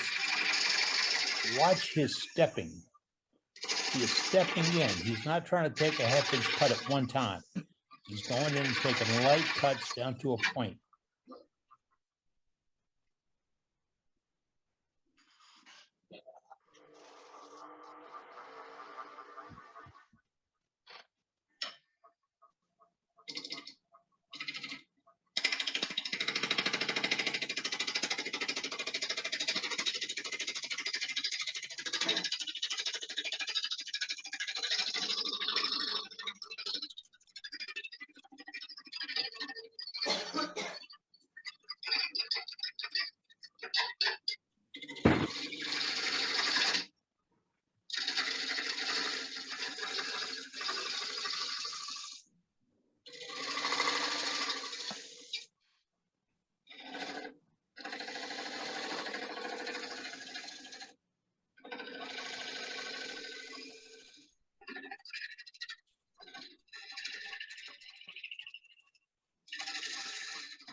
Dane, I got a quick question for you.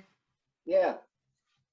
Is there a reason, or maybe just your choice or whatever, maybe I'm just being stupid, but is there a reason that you're cutting from the outside in instead of inside to the outside? Say it again. Is there a certain reason that you're cutting from the outside towards the center? Or Doesn't want to lose the bark. Right. There's a pull cutter to knock the bark off. Part of it. Okay. Also, you don't want to, you want to turn the edge thin and then work your way inside so you don't come back out to the outer edge because you'll break it. Because it gets thin, it'll get unstable. Okay. And you can ride a bevel on a push cut much better than you can on a pull cut. Now that one makes sense to my head. If you go in there with with your sharpening, Dane, so they can see what you're doing. Yep, and if you go in there with the wild blade, you're gonna end up with a wild cut. What was the question about sharpening? I don't have any questions. I just said to move it in so you could, so they could see what you were doing, because you were at the Oh. end. Right. Yeah, so it's 400 CBN, so 400 diamond card.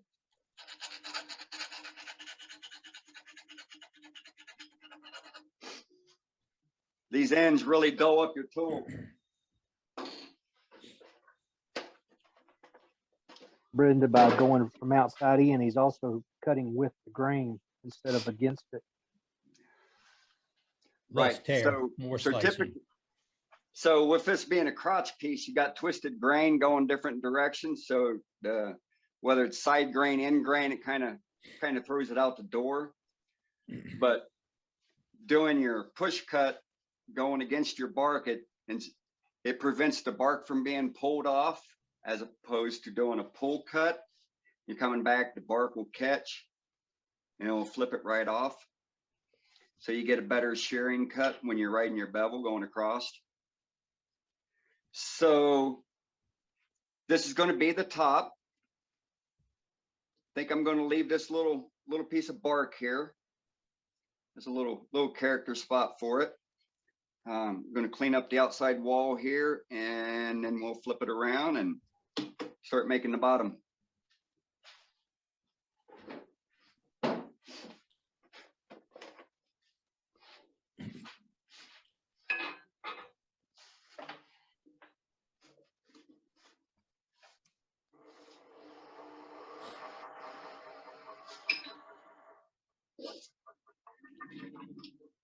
Now, if you can't get a beautiful piece of wood like like Dane is turning tonight, you can turn with us if you want to turn a 2x4, because our 2x4 challenge is back. It's really never left. We want to see what you can build, what you can turn out of building materials. Christmas time, make some ornaments, little Christmas trees, wands, all those little things that all made out of 2x4.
My step center is just not holding at all.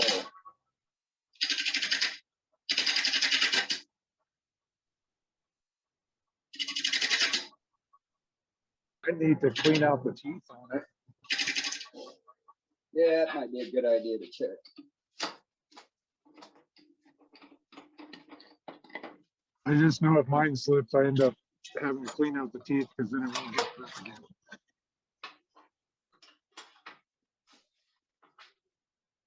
Although they're totally clean.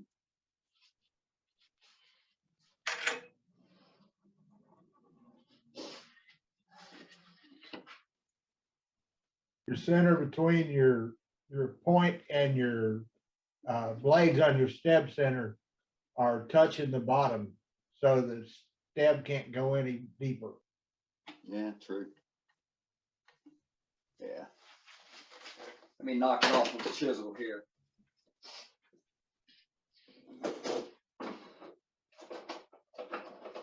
Step centers are handy, folks, but don't get locked in on one size. There's several sizes of them.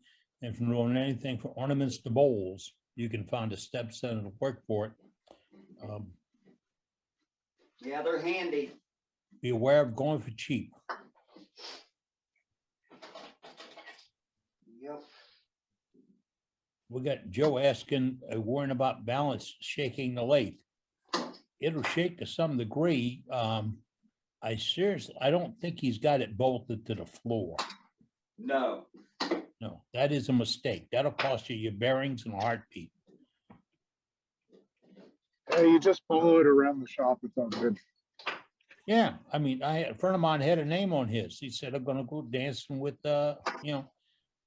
Mary Jane in his shop, his lathe to walk across the shop floor.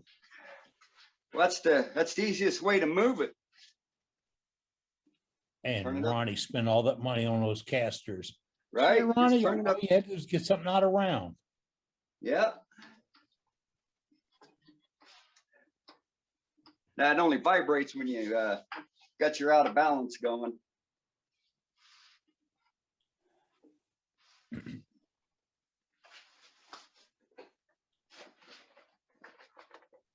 He's turning on a Powermatic, and it's not known as a lightweight tool to start with. It's got enough beef to hold back a lot of those problems.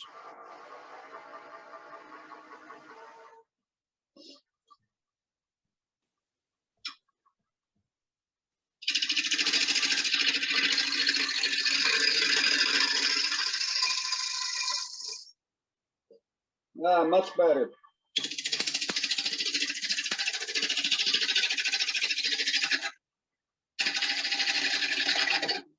Spoke too soon.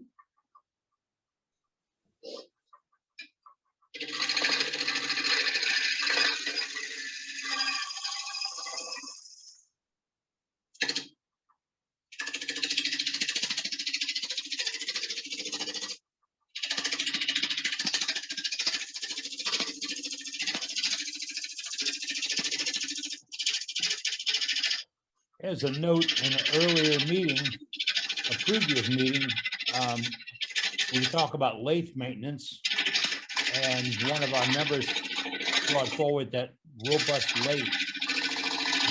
Robust has got a great manual on maintenance for your lathe. We have received permission from Robust to place that book on our website. So the world's greatest website for wood turners is getting better every day.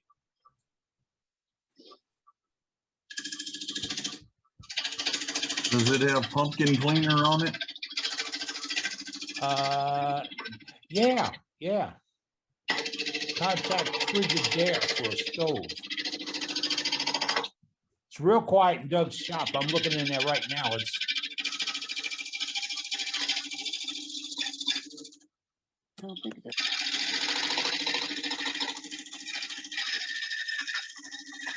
Doug heard us talking about him.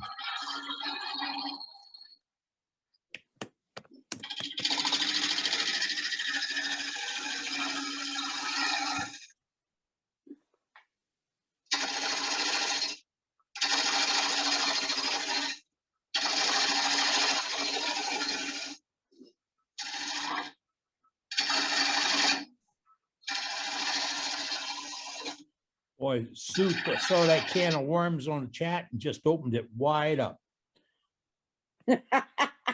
Sue said, how big a lamp should you get when you're looking at LED lamps? Come on, Sue, that's like asking me, it's my favorite finish. Well, I've got a little teeny one and I need a bigger one, so that's why I was asking. I found one at IKEA that works really good for me, but it's too large for bowl turning. Yeah, it's a swivel or a articulating arm. Okay, well, the one I got now is like a little magnetic thing that hangs on.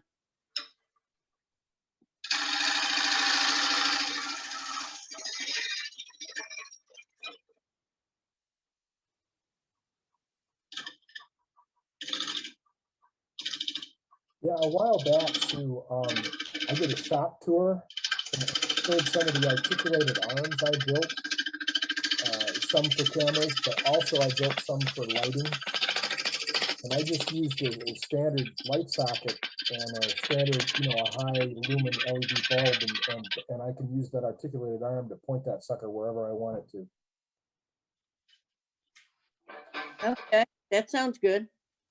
Dane, the mark was where you're setting up for your tenon? Yes. Okay.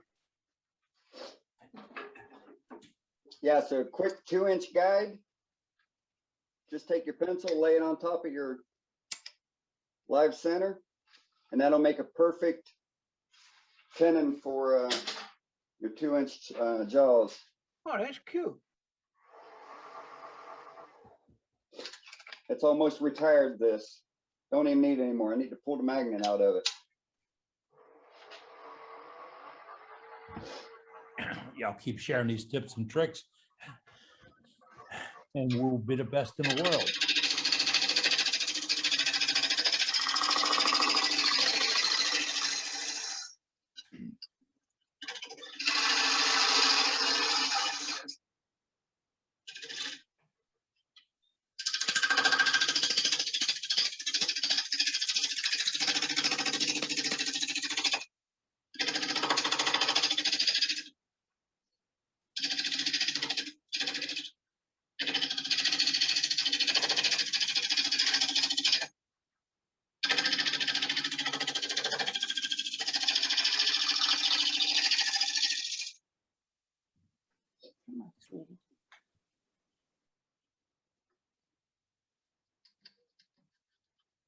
Got a crack in here, and one little piece here is flexing. Time for super glue. That's hopefully it'll turn out. That's why you always check before you turn it on. Matt Harbor, one day we'd like you to show us those articulating arms you made for your cameras and your lights and stuff in your shop.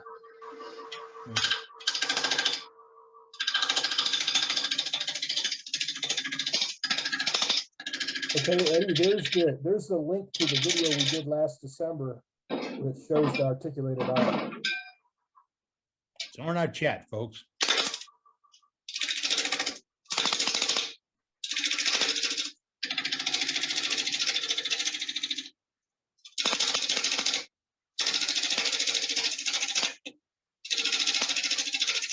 I can hear that loose piece of skin. Yeah, speed is your friend when you're turning these.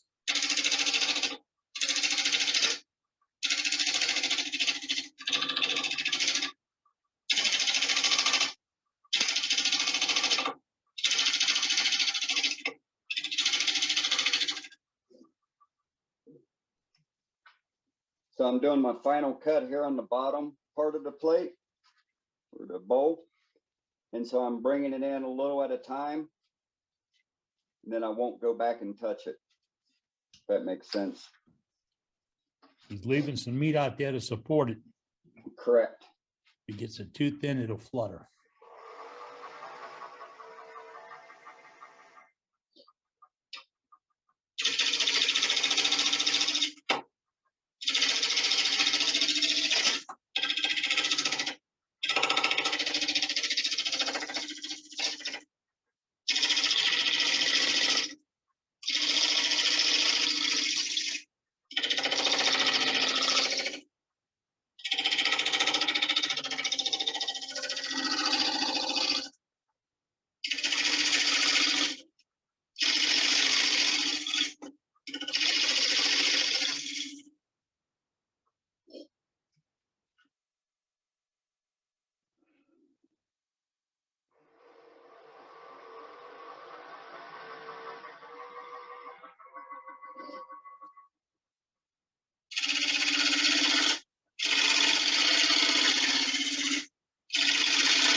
This is going so good. I just need you to pop into Doug Rowe's house. That's what our current turning project looks like at Doug's place. That's funny. Eddie.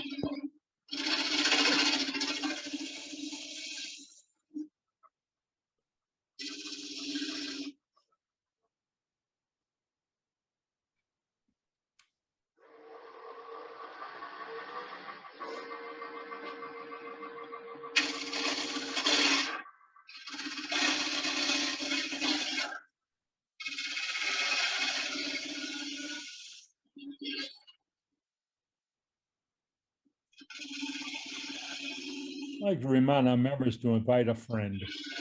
Bring a friend to the meeting next week. Every Wednesday night, you can tell sometimes we have a lot of fun. We're learning something about wood turning we want you to share.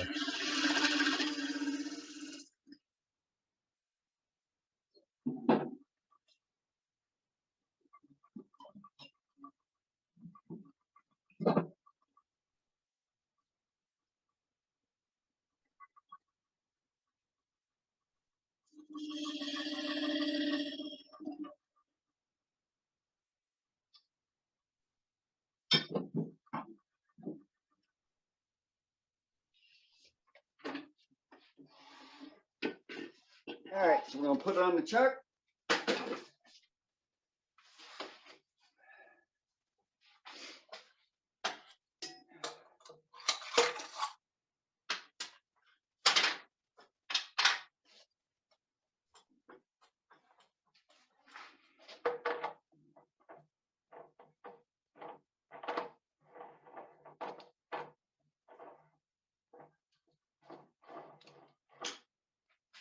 Oh, Doug Rowe said he just posted the pumpkin on a Worldwide Woodturners Facebook page. Don't open it if your computer's not waterproof.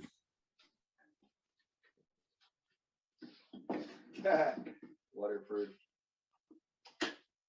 Pumpkin proof, whatever. I did include colored pencils.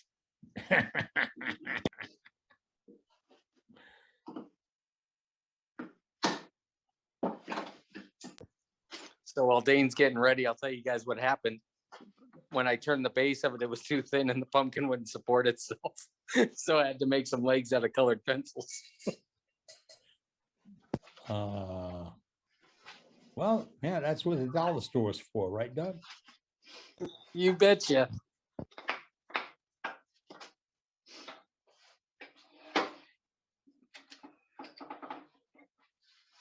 Doug, I learned something from you on your new shop placement. What's that? I'm locating my equipment in a new studio, and somebody asked me how close to the wall do I want my lathe. I said, Doug Rowe taught me not to put it too close or won't get the knockout bar in it. True story. Yeah, not without making an addition to the wall, putting in a fake window. I really thought we'd see that, like an access panel or something, yeah. A knockout window. There you go, knockout window, okay. You're referencing your jaws? Yes, sir. Jaw number 1.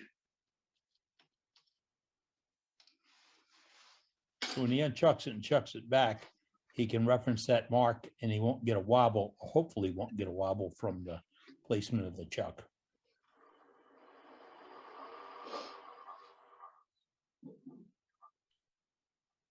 It's like a little harmonics built up there.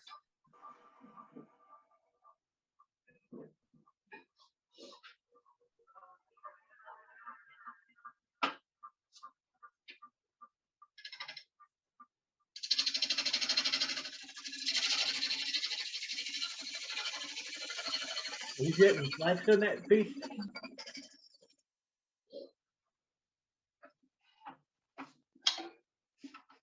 What was the question again, please? Is he getting flex in that wood? I see that move. I wonder if it's when he put it in the chuck, it's got some wobble to it. Yeah, it's right in here in the crotch end of it.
And centerpiece is not part of the design. That's the stabilizers until he takes the rough cuts out. Then he'll remove that, finish out the bowl.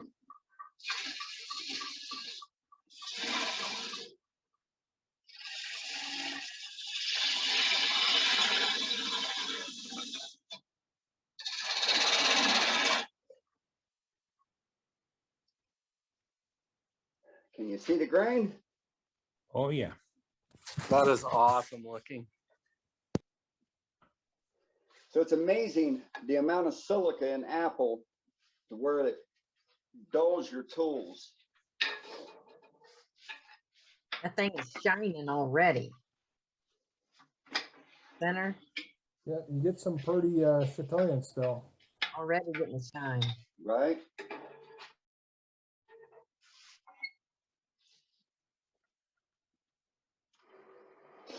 So a little bit of a design change. So there's a crack that's running through on the inside here, and I don't want to take it any thinner because otherwise it's going to come apart.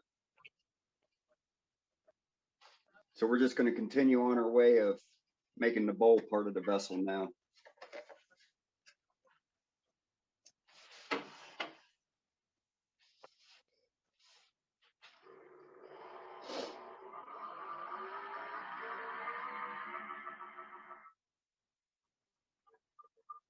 Woo. Finally, some speed. 1632. No, not yet. 950.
I may have to go hit the grinder.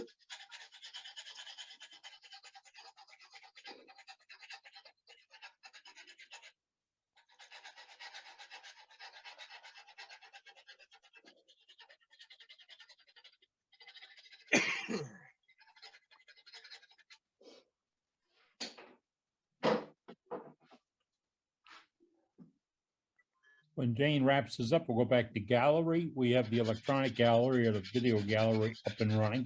Found out what that glitch was. We had to dump the video and go to something else.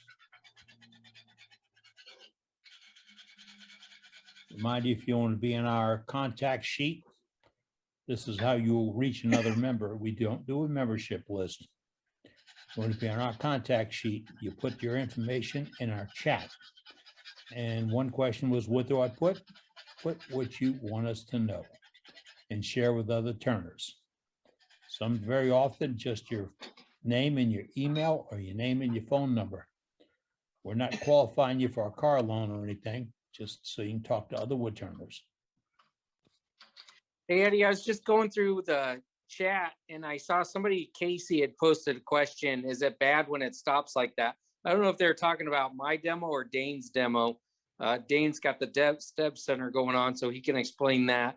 On mine, when you saw the pumpkin stall, the lathe was still spinning at full speed. It's just the pumpkin was too soft, and basically the lathe wasn't holding it tight anymore. It was just creating a hole on either side of the pumpkin. If you're using a solid piece of wood and you're stalling your lathe, yes, that can be very bad. So the bearings, the belt. Well, that's what the stub Well, center is made for, to that's what the eliminate step- catches. Right, that's what the stub center is for. So there's two things going on. When you're turning a piece, it's got uneven surfaces. Sometimes your entry will go in quicker or at a more sudden rate than on the regular side. And so the stub center, rather than allowing you to get a catch or a violent catch, it'll allow the piece to slip. So it's got nothing to do with the pulleys or the bearings per se on what I'm doing tonight. So there's a combination of not enough speed, turning air, and I've got a heavy hand to begin with. So that's the reason why. Well, you and Doug had the same problem. It's just his was pumpkin related. Right.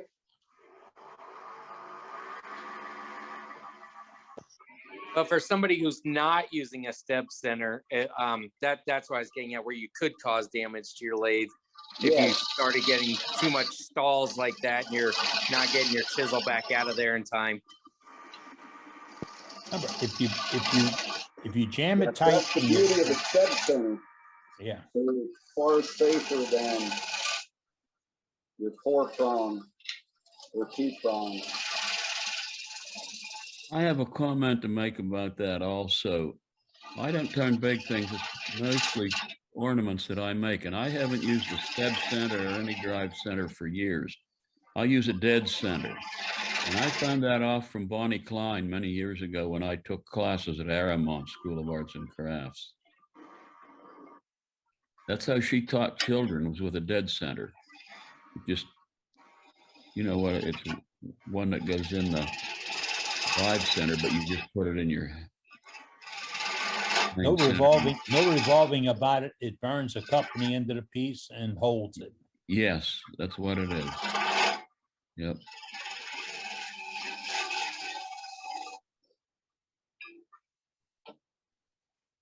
If you learned how to turn wood in high school, that's what you had for a tail center.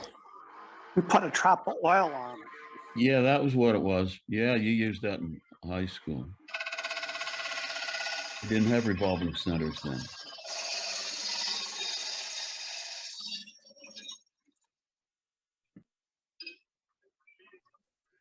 They didn't have bowl gouges either back then. We had bowl gouges, but they weren't what today's wood turner calls a bowl gouge. Exactly. Always make sure you take your live center off. Your elbow will let you know that if you don't. That's right. I could feel my elbow getting close to it. There was a pretty good record power demonstration last night. It's like a no-cost IRD. Record Power does them about once a week, maybe every other week. Really informative. They're timed out to be in all the continents. And Record Power will give you the times and for each continent.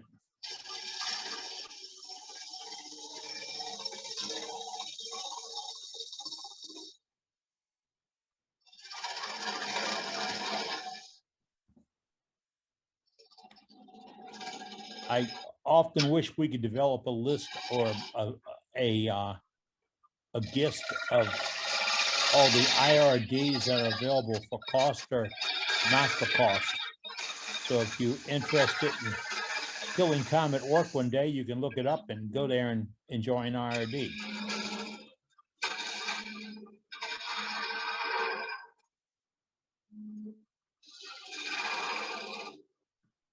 Pat Carroll has some good ones on there too. How you get on his website? Meet the Wood Turner. That's why we would like to, if we could develop that information, our master webmaster can put it on our website for us. So right now, if a member has got a YouTube channel that they post their videos on, you can give that to us right now, not in the contact information. It'll be on our website. We've had that on for a while.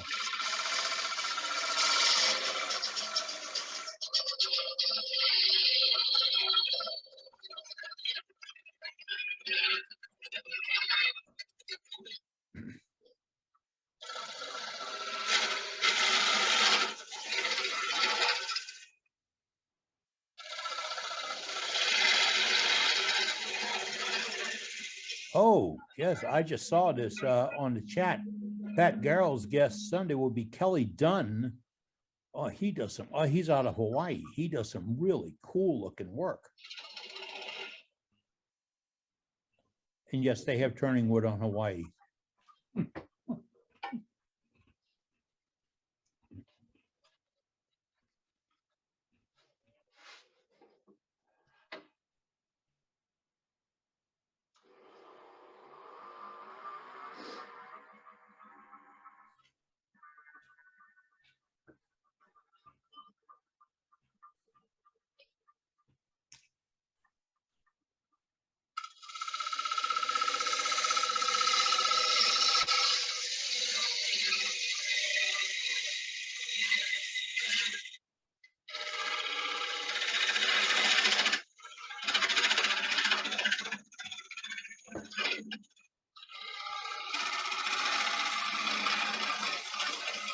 If someone has a contact for Pat Carroll's program, will they put it in the chat, please?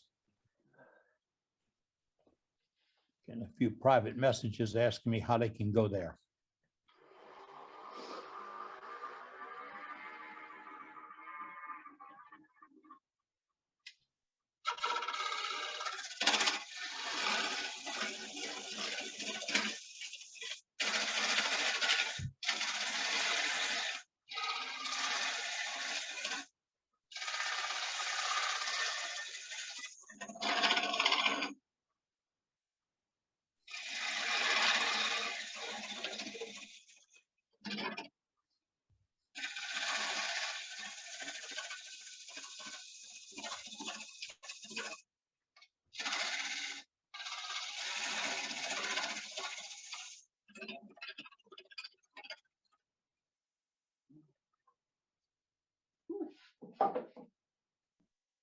You keep in mind of how thick that bottom is, because funnels don't win any awards here. Oh, I know. Okay. My big thing is the crack in here. That's what you keep hearing cracking or catching in here.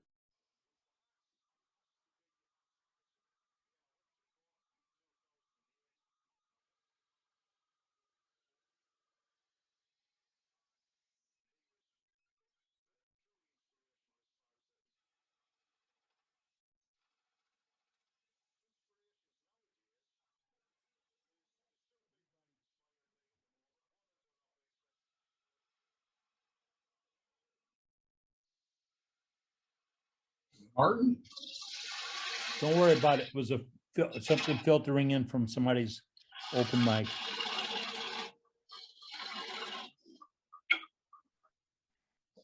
Almost done.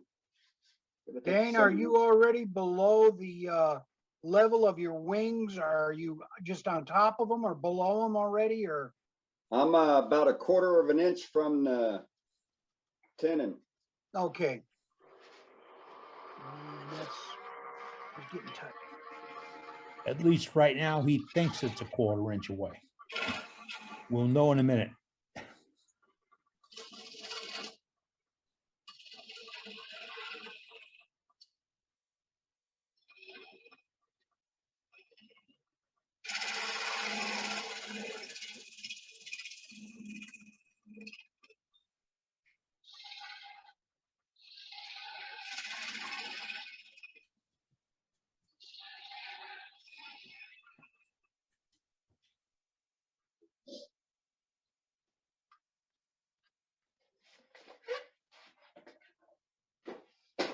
All right. I'm not going to push the luck on it.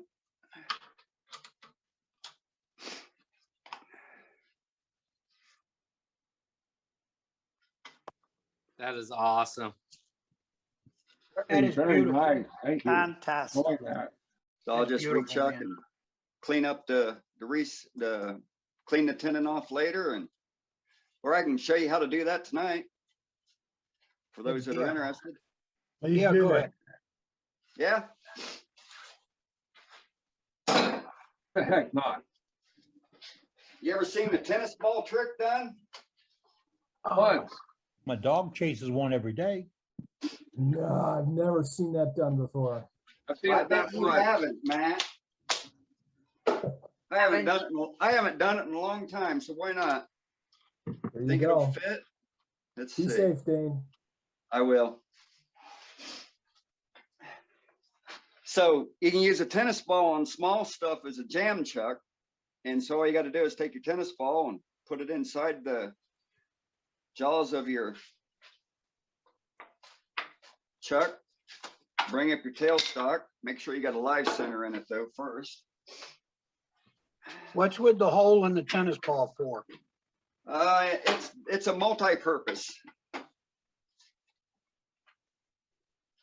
He put it there just to mess with you, really. Okay. He got you though, huh? No, you can put it on the tailstock too. They weren't great on tailstocks like that for doing goblets. Okay. Yeah. To stabilize a goblet once you have the cup turned. Yep. Yep, in place of a The jam hole chuck in the or a tennis rotor. ball will make the tennis ball bend and form better to the bowl than if it wasn't.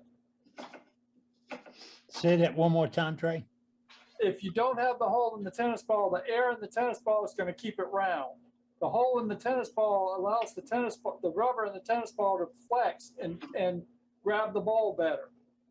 Boy, here you go. We're doing sports on what worldwide wood turning. That makes sense. Thank you. It does. Okay, you heard what Matt said. Be careful. Do you see the wobble he can get from on that piece?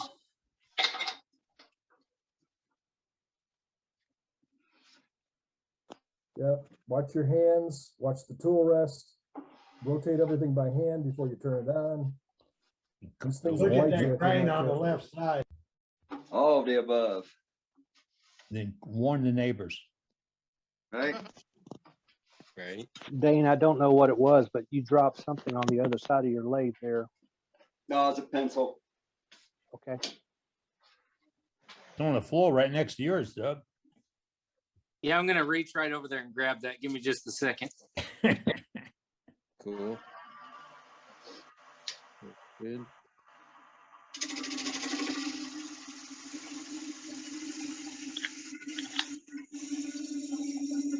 He's busy, but I'm going to tell you, this is where the slice comes in. You don't hog this off.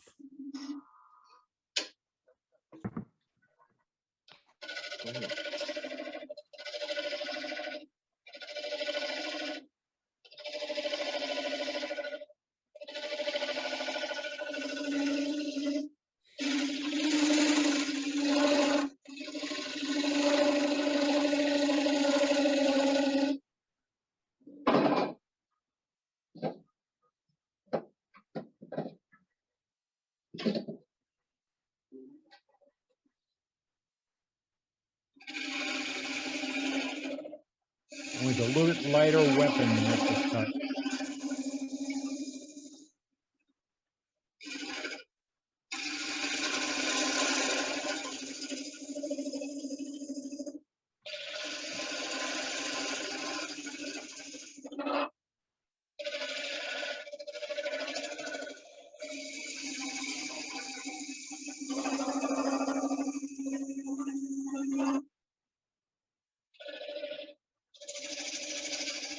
Is this where the funnel comes into play?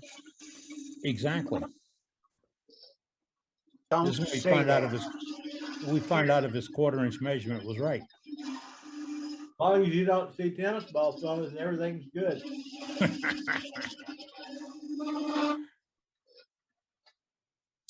For those looking for that contact on Pat Carroll. It's in our text right now.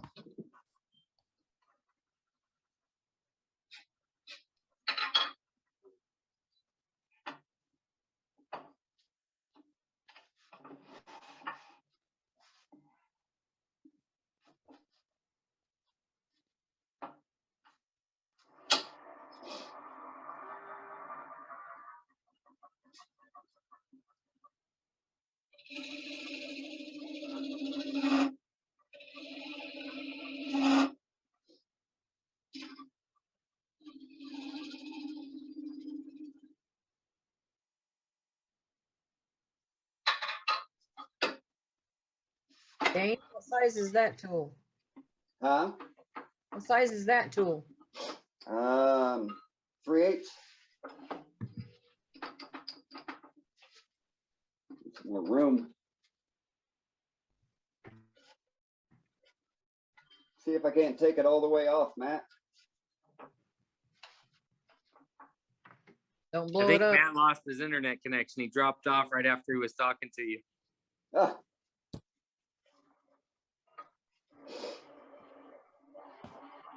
Gotta catch it.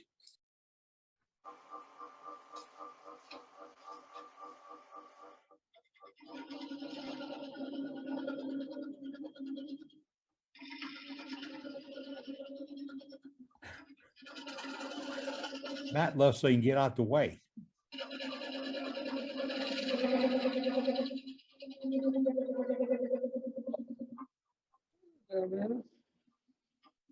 Pushing that wood a little too much.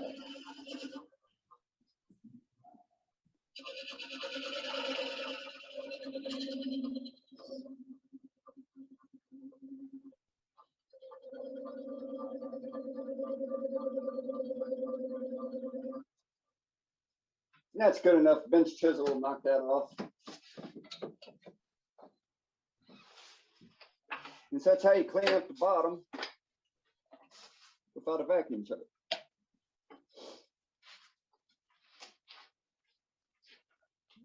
That was awesome. Nice trick. Really nice. Man, that looks beautiful. Well, thank you. Well done, Dane. That's your Great demo, average. Dane. Very nice, Dane. Any questions? Incredible, Dane. How thick is the bottom? Huh? How thick is the bottom? I think everybody wants to know that. It is. It sounded thin. It's Sounded funnel type. it's 3/16 of an inch. How thick are those wings? Only about a half. Half inch. That's 7/16. Nice demo and a beautiful piece of work. A lot of good tips and 5/16. technique in there tonight. Great job, Dane. Thank you. It looks Thank Very you, nice. others. Good job, Dane. Very Thank you, nice. others. Thank you, sir. Appreciate it. Still That's got all my fingers. no Band-Aids. No Band-Aids tonight. All Okay. right, thanks, guys. How Dane's tall gonna, is the bowl from the wing? Do what? How tall is the bowl sticking up above the wing?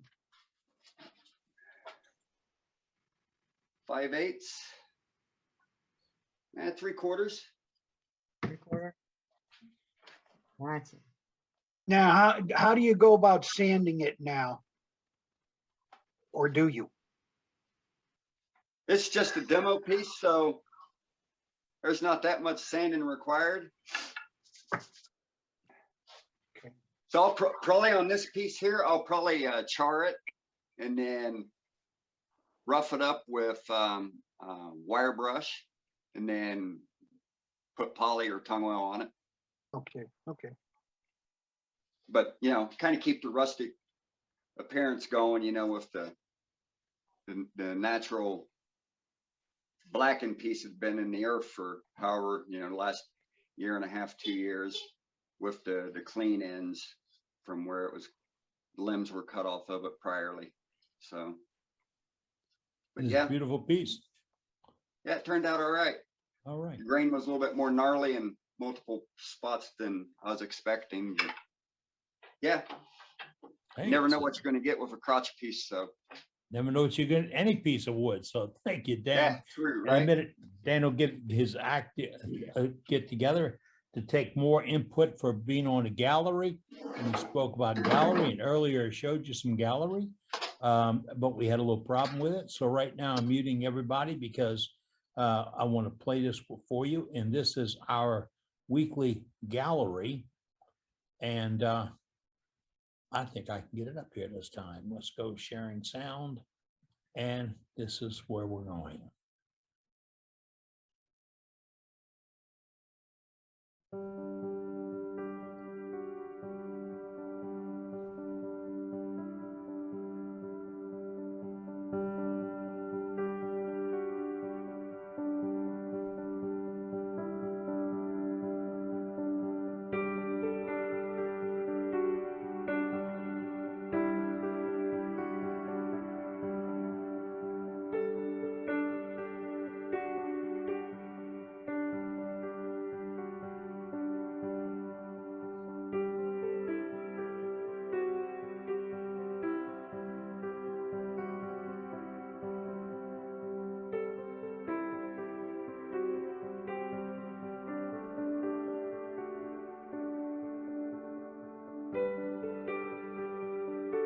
Eddie, do you mean to have names on these or numbers?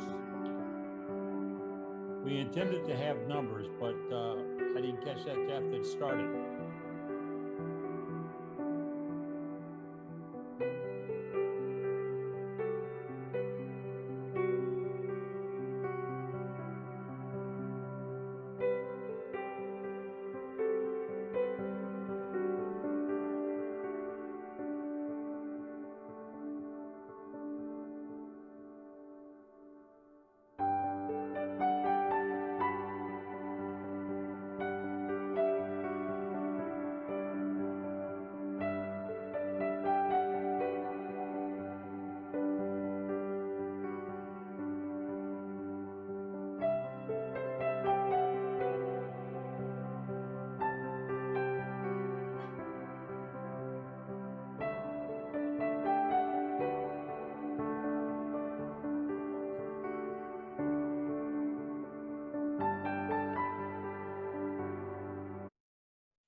Well, there you have our gallery for this week. What we had been doing for the last couple of weeks was having it with numbers so we could pick a turning of the week.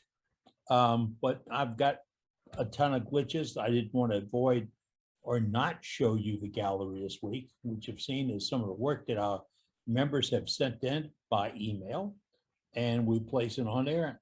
And a couple of them I changed the optics so you can get in close, because like on Brent's mugs that you get in and see the fineness of what he has poured in there. And some of the others, we can get proportions, and on Joaquin's piece, we can see three sides of it, because it doesn't, if not, it's not gonna make any sense to you. So that's, I really like it. I enjoy what we get in. One was marked Dave Rose, it was mismarked. If I got the piece from Dave, I thought it was Dave's piece. So watch Dave. Sorry about that. He'll steal your pieces and put his name on them. Watch it. Not mine. But if you have a piece you want to show, be in a gallery, all you have to do, it's really simple. Send it by email to worldwidewoodturners@gmail.com. That's our email address, worldwidewoodturners@gmail.com. And that's the same place that you send your recognition of the member that made the biggest difference in your wood turning in the month of October. And we recognize everybody equally in that. We want them to know that you know that they did a good job for us, really did. And unless I forget, I got to say happy birthday to my dad. If he was around, he'd be 101 years old. Boy, that'd be one cranky old guy. We have any more gallery lined up, Dane? Dane is recovering from. I think Brenda's got a piece she'd like to show us. Hey, Brenda, talk to me. I got it.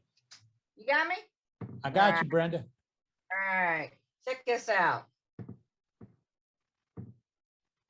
That is nice, That's Brenda. awesome, Brenda. That's looking good, Brenda. Great job. It's a piece that I originally cut my hand on last week. Now we know. Yeah, It's still beautiful. it's looking good, but I've been trying to make it shiny, but I'm not getting the shine that. Too much blood. Can we can we see the taller side a little bit closer? Yeah, This right way? there. Bring that in. Bring that in right Oh, there. no, you're Turn not on gonna that. start this. What do you see? Now, here we go. So what do we see there? I see some angel wings for Christmas. A ram's head. A ram's, yeah. There is a ram's head. You ain't kidding. No. Tilt it down. Tilt it down. Look, I'm showing my wife right now too. There's one horn. There's the other horn. There's his nose coming down. That is a ram's head. Tornado. Oh, man, And I'll tell always you find what. pictures in And it- the green. Yeah. The scary part is they allow you people to drive. Thank you, Brenda. It's a beautiful Dark piece, lines very are beautiful. My daughter's signature. Very nice. I was just being funny at first, but whoever saw the ram's head, that was real because I see it too, and my wife sees it too. Oh, boy. All right, I'll have to. keep Thank you, looking. Brenda. Okay. Who's up, guys? I got two co-hosts watching the gallery for us tonight. They introduce you, Trace. start talking so we can find you. Trace has things to show us. Trace, talk to us, sir. You're muted, You're Trace. muted, Trace. Show somebody else and then come right back to me. So I can set up for it. Okay, all right, we'll go to somebody and come back to Trace in a few minutes. Who's up? I don't know that we've got anybody else on the list. Okay, we'll get about 20 minutes to the left, folks. If you've got a gallery item, pop it up there. We'll take a look at it. Remember, our bowl challenge for 2022 is bowls 6 inches and smaller and bowls 6 inches and larger. So everybody can play the game. We just want to see what your work is. There's no prize. There's no first, second, third, or anything else. We're like kindergarten baseball. Everybody gets a ribbon. Hey, if But you we- want to come back to me and spotlight me, I'll light the pumpkin. Y'all can see how it turned out. Yeah. All right, we got you. Spotlight. There you go, Sarge. All right, let's turn the camera around. Wife's killing the lights. Let me, don't burn out on my candle. There we go. There you go. That's how it turned out. Hey, That came how out about that? good. Oh, There's the Makes pencil a nice because it was luminary. falling Very apart. nice. That is cool. I wonder if it'd help if you would hot glue a piece of wood to the bottom to help hold it. Probably Keep it would. So if you go look at my Facebook wall where I did the really big pumpkin, you can turn the lights back on. When I did the really big pumpkin, that actually did come off the lathe. I was trying to hot glue it then to the piece of wood, but it was already too far gone. Had I done it in the very beginning, it probably would have worked out better. But Thank you, Doug. Still You looks betcha. good. Art Cool. is art. Thanks, Doug. And I did a screen capture, so we're going to have it on the front page of next month's newsletter. This month's is out right now. It's on Facebook, and it'll be to our website in a day or so. But Doug's got gallery. Doug, what's up? Another one of my pieces of spalted maple that just made a different style ball. There you go. That shows better, doesn't it? Yes, And sir. I did a rolled lip on this one. Ooh, sometimes they're challenging. Yeah. So I did a Looks rolled good. lip and a flat bottom. The finish on this is just beeswax. Nice. I used the homegrown polishing paste from Kim Tippin's recipe and then put bee wax over the top of it. So gorgeous Very piece of nice. work. So, and some Pretty nice neat. little design elements came into the top of it there. Little Okay, Doug, what colors. animals do you see this time, Doug? Nice job, Doug. looking, It's- it's oh, it's right there. You There's some know nice that, mountain Prancer, scenery up there. Prancer, and Vixen. It's all of the 8 tiny reindeers right there. You guys don't see it? Okay, just kidding. A charging bull. Thank you, Doug. Do It's we have very a beautiful, sir. psychiatrist in the audience? Thanks, everyone. All right. I'm sorry. Ask again, Trace. Do we have a psychiatrist in the audience? Oh, we got a pile of Tell me them. what these mean. Hey, Trey, are you ready? I'm ready. Is that Trace? Okay. Yep, that's All right. me. Okay. Oh, let me turn that second camera on. Okay. I did some little birdhouses following our birdhouse master. Very nice. Those are nice. Well, I've got a bunch of them here. This is one with a little base on it. Wait, Bob Moffett says it's upside down. And just to confirm, Trey, that's all one piece of wood, right? No, it's Say it one time, right? oh, and it's hollowed out. It's one piece of wood hollowed through this hole. Okay, all right. Now we do need a psych. Oh, I've got a handful, so I'll just go on through them. I just grabbed whatever fit in the box that I was coming out with. Another one. That's That was nice. neat. Cool. I like to have the wood on that turned out real well on that. Yeah, it did. Oh, Yeah. that's pretty. Yeah, Ooh, ambrosia. that's cool. Ooh. Those And are there's beautiful some- pieces. I put lacquer on everything, spray lacquer. Are they all hollow? Yes, they're all hollowed out. Very nice, Trey. They're turned as multiple pieces, but I hollowed. They're turned down to about an 1/8 inch. But I don't worry about precision on it because nobody will ever know it. At the hole, it's a specified good 1/8 inch, but the rest of it really doesn't make that much difference.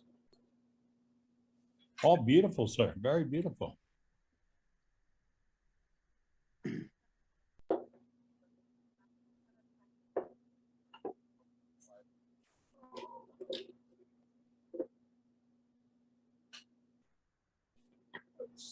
Like they're on a boat. Yeah. Hey, I got Bob Moffett. Are you up with us? I thought Bob was there.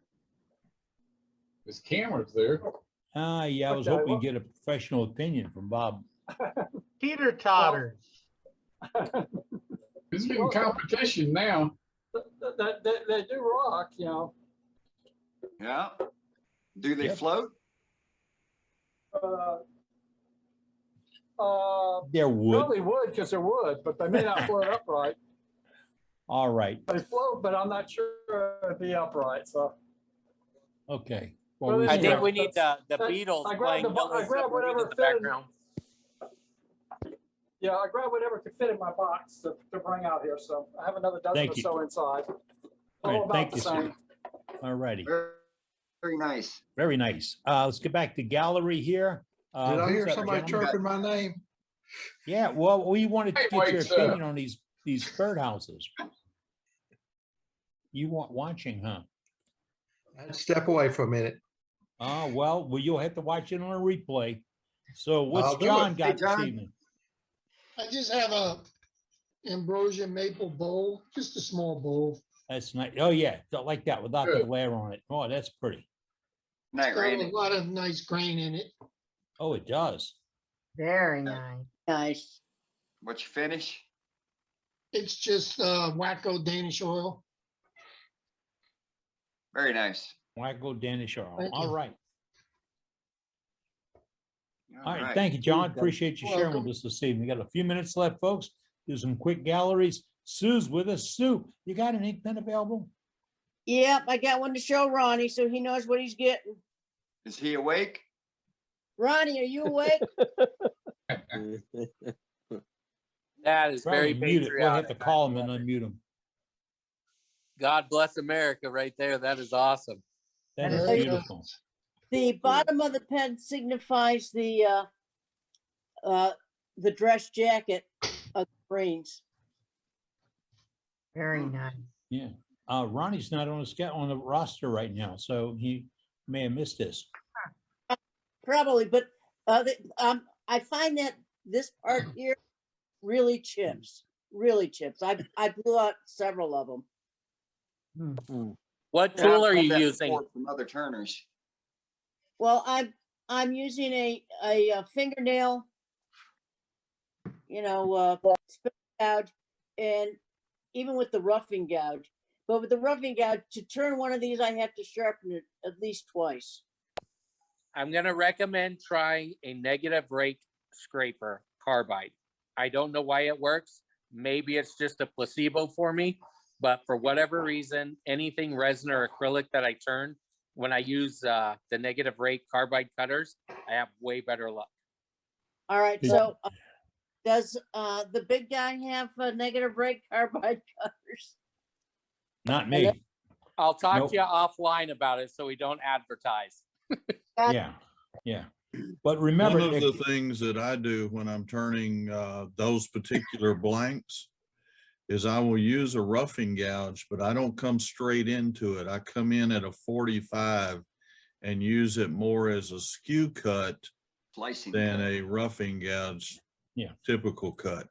Well, I've been coming in at the 45 so that my entire bevel hits it, and then start bringing the handle up until I get a nice sliced ribbon coming across, and it's very light cuts. If I get too comfortable with it and I go a little harder, then it breaks. So I just have to remember really sharp, light roughing cuts. Hey, Sue, Thank I you, just Sue. put my phone number in the chat. So when the meeting's over, if you want to give me a quick call, you can. Sounds great. Thanks, and Doug. when Doug was talking about the negative rake scraper, working on about that on acrylics, just consider it's a negative rake scraper.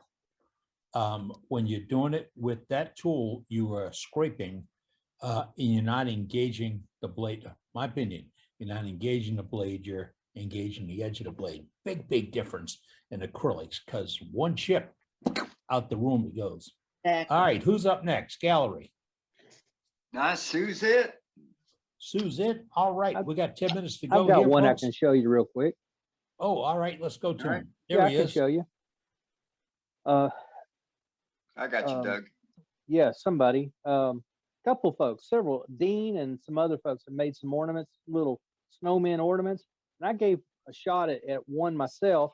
The only thing is get it so you can see the whole thing. I put the little drop on the bottom and it's just way too big.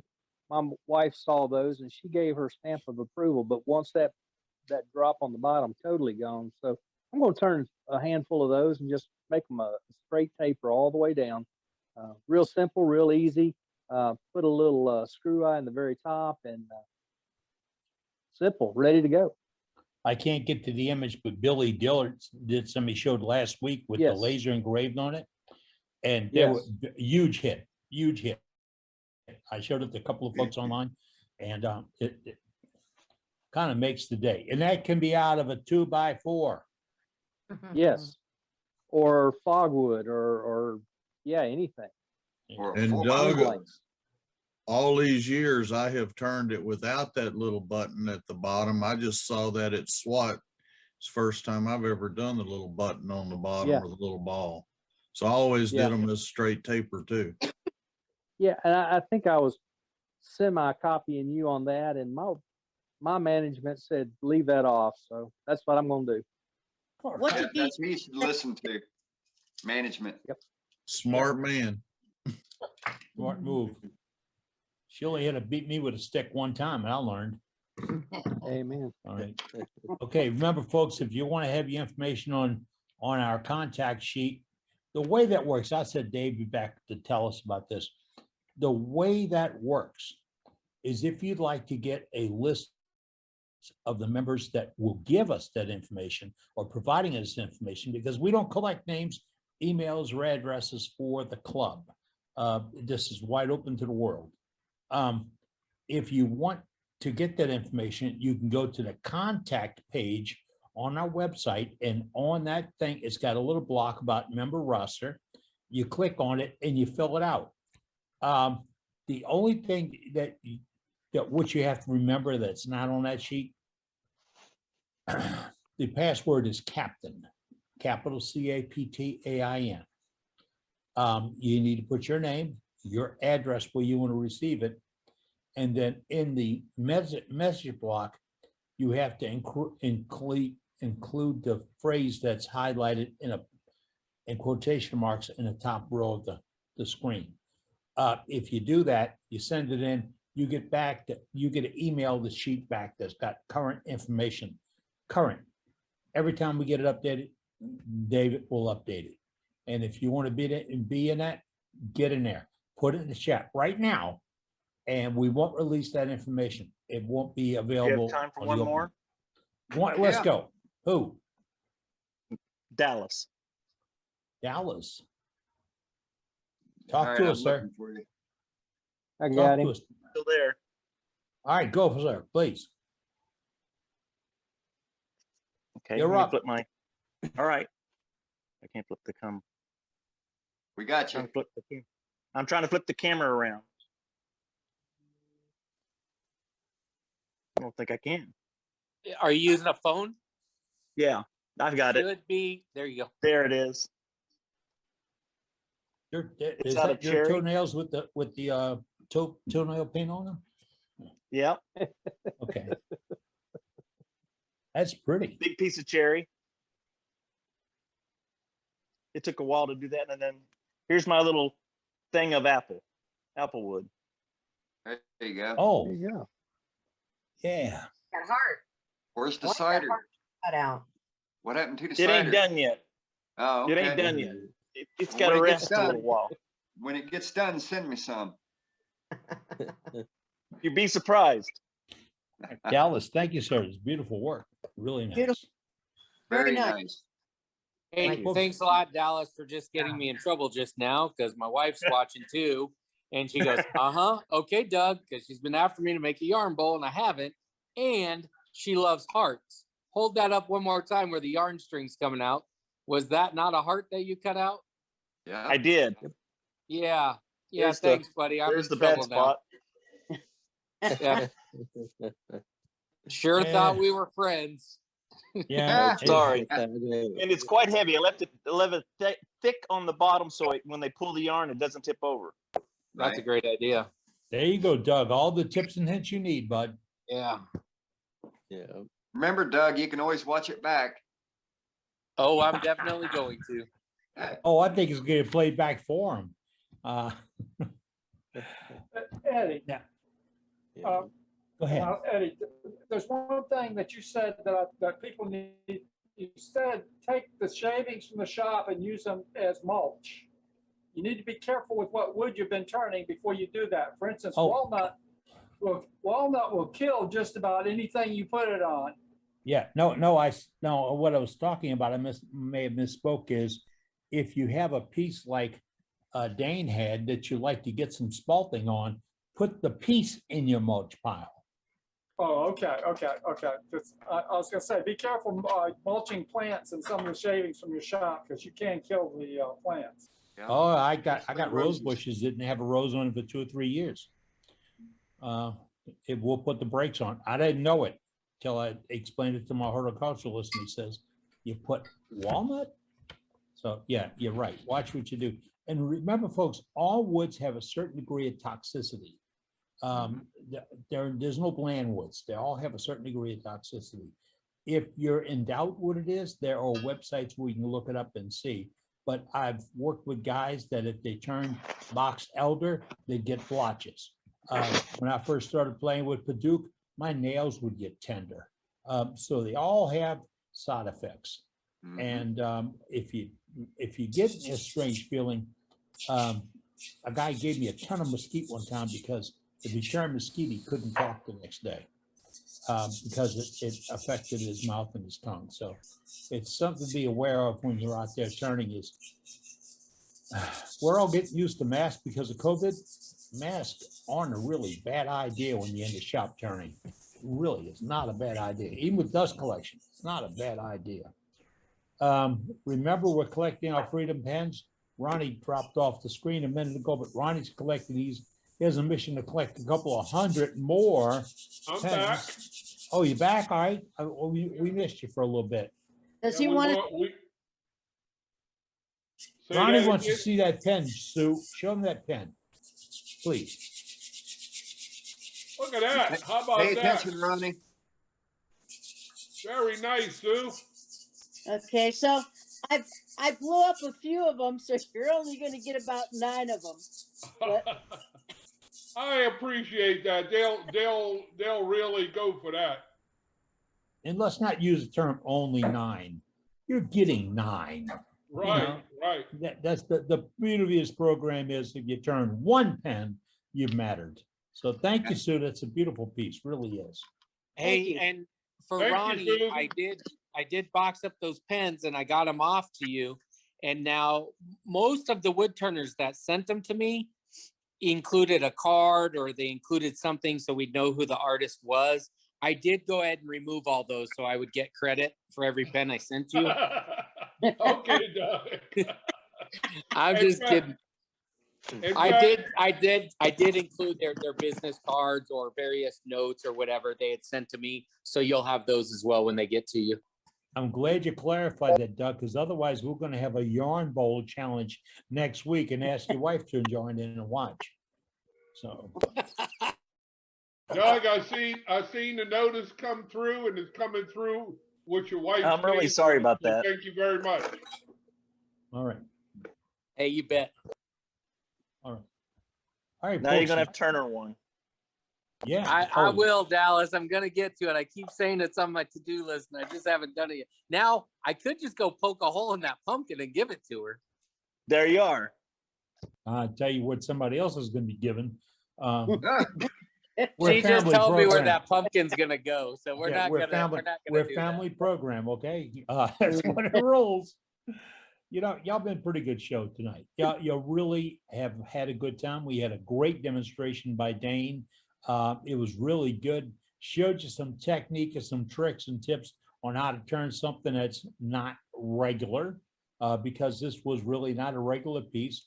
You got to see the ghosting in different cuts to flip back and forth. Might seem like a pain, but it's the only way to really save a piece, because cutting into your lathe is much better than cutting away from your lathe, if you can follow that. And it's not an uphill, downhill thing. It's a torque thing. But we had a great show there. We had a good gallery. It took a little while to get it there. We've talked about Freedom Pens tonight. We're still collecting Freedom Pens. And don't forget, we're still collecting art of building material turnings. And I'm talking 2x4s. So if you make some of that 2x4s, Ronnie did a bunch of little Christmas trees one time. And he shaped them up, sliced them up. You know what? There's a YouTube on our channel about Ronnie doing those little Christmas trees. And they're I don't want to say simple. They're a project that you can do. And Ronnie mastered another skill in it. He can color them. Color, and his fingers weren't green the next day. He got it down pretty good. But 2x4s, want to see more of your work? It's an I can't say inexpensive. It's readily available turning material. Inexpensive is not there. But if you'd like to share that with us, please join us again every Wednesday evening. Bring a friend. This is not one-on-one. This is one on everybody, and you're the one. So please join us next week if you can. Bring a friend, bring your art, send us the stuff to worldwidewoodturners@gmail.com. If you want to be part of the contact list, go there right now. We're going to close the chat in about 2 minutes. Put your information in the chat. What information? Me, my phone number, me, my address, me, my email, whatever you want to do. Put it in there and we'll put it on our list. And it's not a commercial list.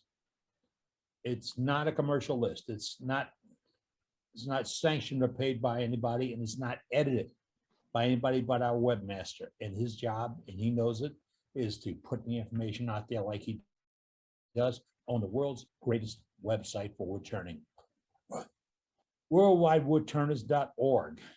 Well, on behalf of all these people, there's 44 more on there right now. We went up to 96 and 98 tonight.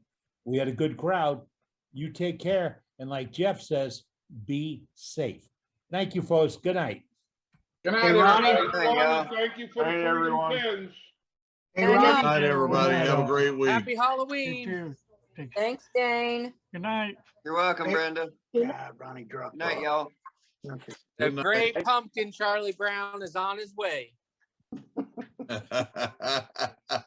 Going Trick or by the treat. great pumpkin patch. Okay, yarn, next week, yarn bowls, everybody, yarn bowls, come on. With Get on hearts. board. With art. With, with hearts, yes. Little hearts around the top, that would be cute.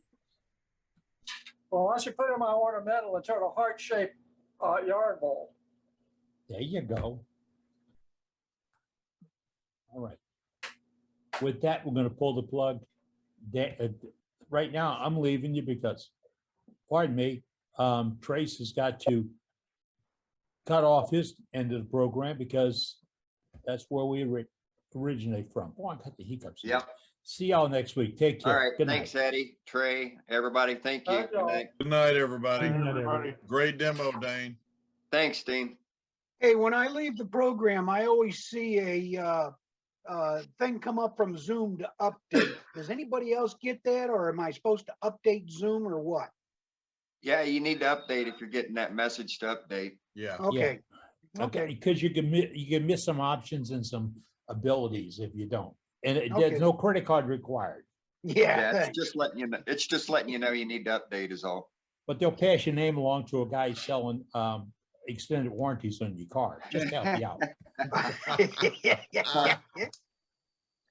All right. Good night, you guys. Enough. Good night. All right.